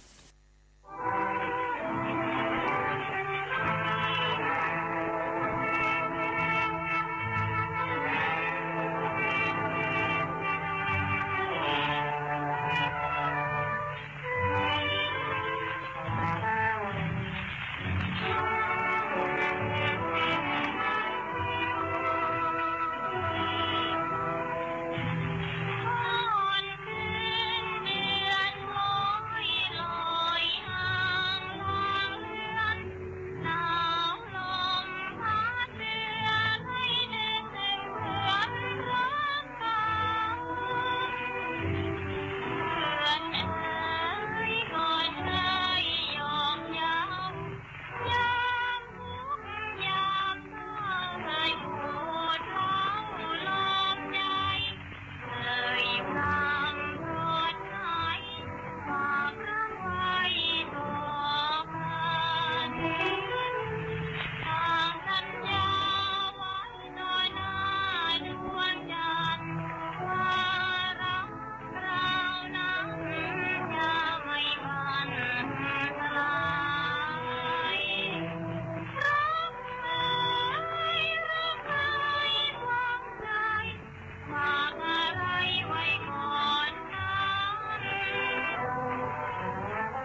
ที่ไม่มีเพื่อนด้วยไม่เหมือนนุชนาที่มาดหมายมีเพื่อนกินก็ไม่เหมือนมีเพื่อนตายมีเพื่อนชายก็ไม่เหมือนมีเพื่อนชมถึงแม้มีวิมานสถานทิพย์ที่ลอยลิบเลิศมนุษย์สุดประพมหากไม่มีคู่เคียงเรียงที่รมจะตรอมตรมหรือหาเป็นอาจิน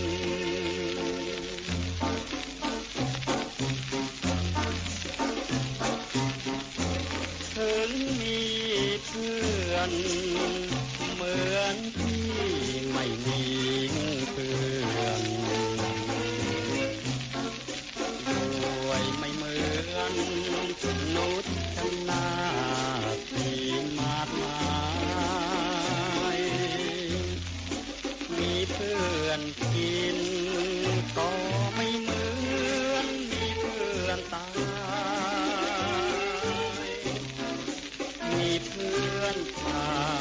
ยก็ไม่เหมือนมีเพื่อนชมถึงแม้มีวิมานสถานทิพย์ที่ลอยลิบเลิศมนุษย์สุดประพมหากไม่มีผู้เพียงเรียงที่รมจะตรอมตรมหรือหาเป็นอาจิน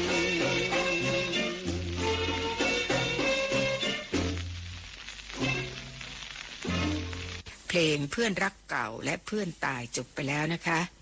ฟังคุณสุเทพวงศ์กำแหงศิลปินแห่งชาติในเพลงเพื่อนรักครูชาลีอินทรวิจิตรและคุณสมานกาญจนพลิน2ศิลปินแห่งชาติร่วมกันประพันธ์ต่อได้เพื่อนขี้อ้อนเพลงนี้คุณธนินทร์อินทรเทพบันทึกเสียงเมื่อปี 2521 ผลงานของทวีพงษ์มณีนินและเพื่อนใจนักเพลงผลงานของคุณพยงมุกดาศิลปินแห่งชาติค่ะขับร้องโดยคุณบุษยารังสีเริ่มด้วยเพื่อนรัก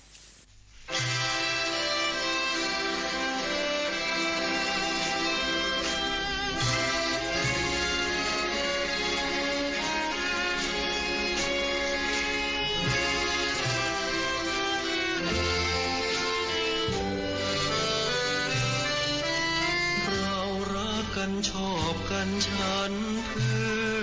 อนเหมือนดาวและเดือนเป็นเพื่อนฟ้าหลายปีที่เราคุ้นกันมาต่างเคยให้สัญญาไม่ร้างราลายความสัมพันธ์เนิ่นนานหวานช้ำแล้วจึงลุกล้ำเลยเพื่อนไปสายตาบอกภาษาหัวใจสบตากันครั้งไรว่าวิวในวิญญาณฉันได้จูบตาของเธอฉันภูมิใจเสมอได้จูบดาวบนฟ้าฉันจะรักเธอฉันจะรักเธอให้ฟ้าริษยาให้เมฆอิจฉาที่ได้กอดเธอความรักมันหนักในหัวอก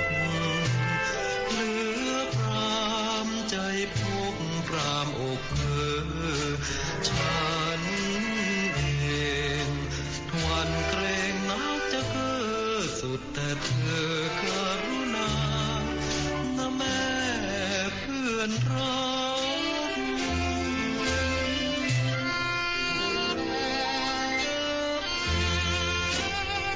ฉันได้จูบตาของเธอฉันภูมิใจเสมอจูบดาวบนฟ้าฉันจะรักเธอฉันจะรักเธอให้ฟ้าริษยาให้เมฆอิจฉาที่ฉันได้กอดเธอความรักมันหนักในหัวอกเหลือปรามใจพกปรามอกเธอฉันเองหวันเกรงนักจะเก้อสุดแต่เธอกรุณานะแม่เพื่อนรัก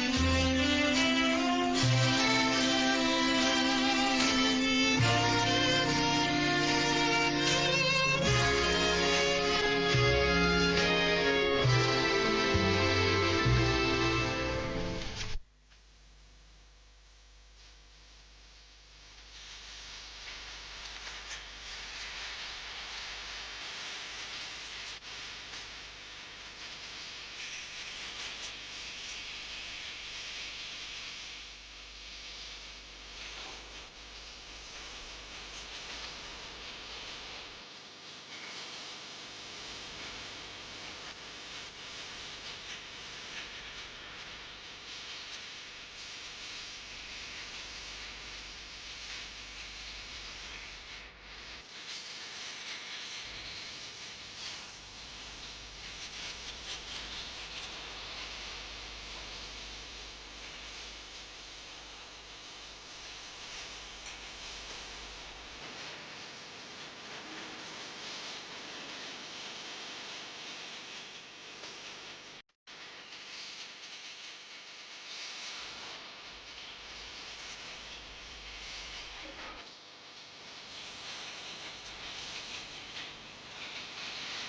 ลงเกี่ยวกับเพื่อนจบไป3เพลงนั้นก็คือเพื่อนรักเพื่อนขี้อ้อนและเพื่อนใจนักเพลง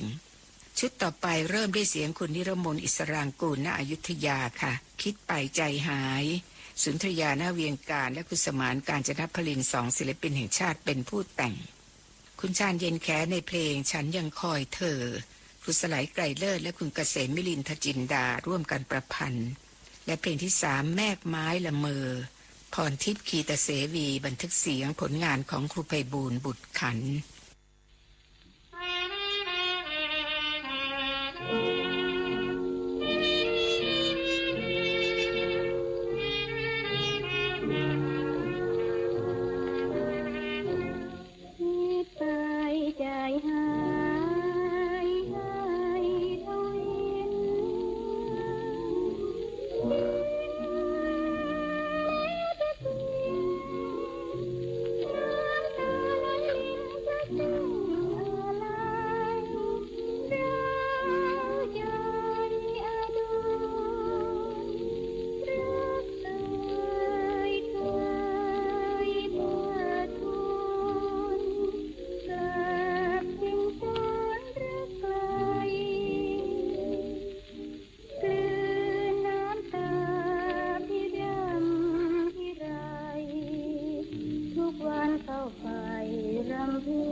อนพัดลอยยอดเชิญวิวไว้เมฆไม้ละเมอแปลกยิ่งโอละเมอจะเพื่อหาความพร้อมเพลินที่ไปดวงใจอาวรณ์เพื่องผู้คนดินรนเข้าใจเอื้องไกรวิววิวรมพริ้วชื่นใจโนราณีที่สายเมฆไม้ดูเธอร่ำรวยโอ้โอ้ละเลอป่างามดอกไม้ป่าใสเชยชามกลับงามกว่าดอกไม้สวนเมฆไม้ละเมอบนพระคร่ำครวญกล่อมดอกไม้รันจวนอบอวนหอมไปทั่วฟ้าลมโชยพัดโบยโรยมารวยรินอมอวนกลิ่นในถิ่นพนาชื่นใจหอมเอ่ยเอื้อนโดยป่าไกลแววโปรยคลาเมฆไม้ทั่วไปวิวละเมอโอ้โอ้ละเนอป่างามดอกไม้ป่าใสใจสามกลับงามกว่าดอกไม้สวนแม่ไม้ละเมอบนพระคร่ำครวญกล่อมดอกไม้รันจวนอบอวนหอมไปทั่วฟ้าลมโชยพัดโบยโรยมารวยรินอมอวนกลิ่นในถิ่นพนา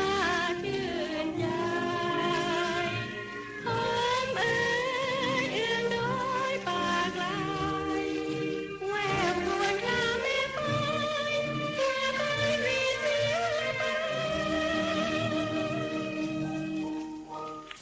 จบไป3 เพลงนั้นก็มีแมกไม้ละเมอก่อนหน้านั้นฉันยังคอยเธอและคิดไปใจหาย คุณสวรีประกาพันธ์ศิลปินแห่งชาติค่ะในเพลงเจ้าพระยาเศร้า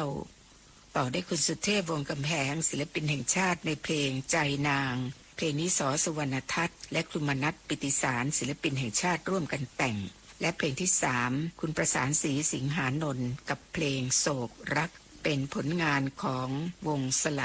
และสหายค่ะ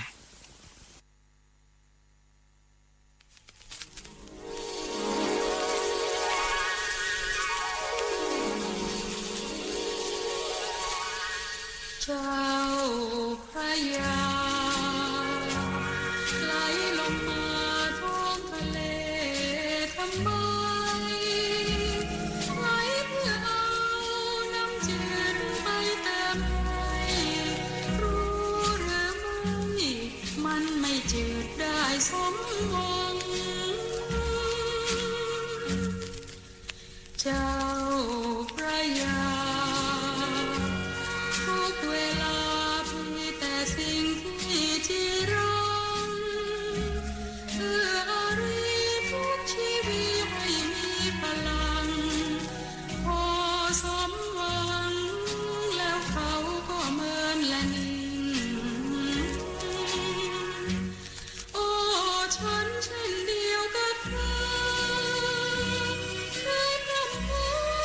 รักชายด้วยใจจริงความรักที่ให้ทุกสิ่งแต่เขาทำให้เจ็บหัวใจเสมอเจ้าพระยาช้ำอุราเหมือนกันอกฉันและเธอได้แต่คุยได้แต่ให้อยู่เสมอสุดท้ายต้องเกิดเพื่อเศร้าเหงาเดียวดาย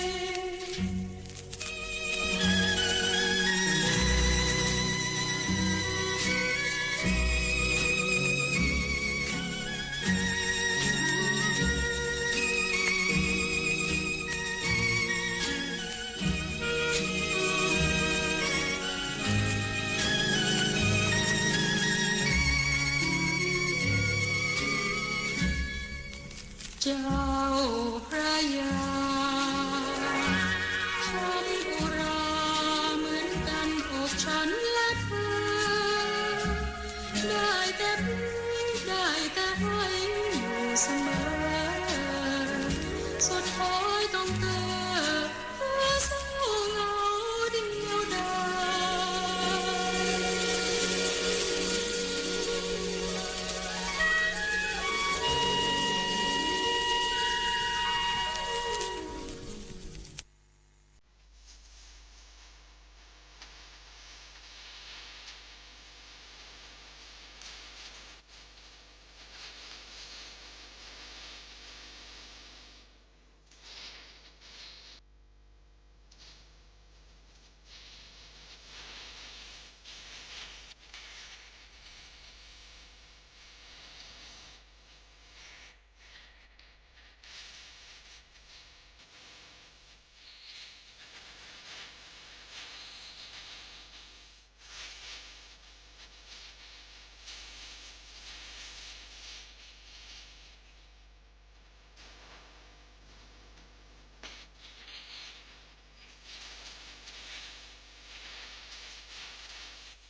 3 เพลงที่จบไปนั้นมีเจ้าพระยาเศร้าใจนางและโศกรัก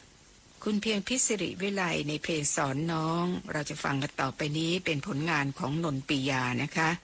และฝันดีแม่ยอดรักเนื้อร้องมาจากคำกลอนเก่าสมัยกรุงศรีอยุธยาค่ะส่วนทำนองเป็นของครูสง่าอารัมพีศิลปินแห่งชาติฝันดีแม่ยอดรักหม่อมราชวงศ์ถนัดศรีสวัสดิวัฒน์ขับร้องนะคะเป็น2 เพลงสุดท้ายจากเพื่อนฝันในคืนนี้สุภฤกษ์ธรรมฤดีดิฉันจารุรินทร์มุสิกพงศ์พบกับรายการเพื่อนฝันครั้งต่อไปในวันจันทร์หน้าสวัสดีค่ะ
วันเพ็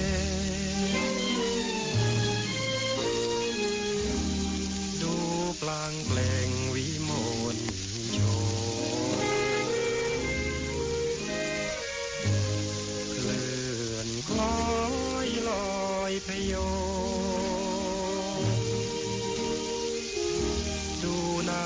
ประโลมละลานใจทรงโปรดดูหมดเมฆและวิเวกนาภาลายงามเพลินเจริญใจจะหายไปกับนายนาดูดวงเดือนก็เลื่อนลอยแช่มช้อยดังเล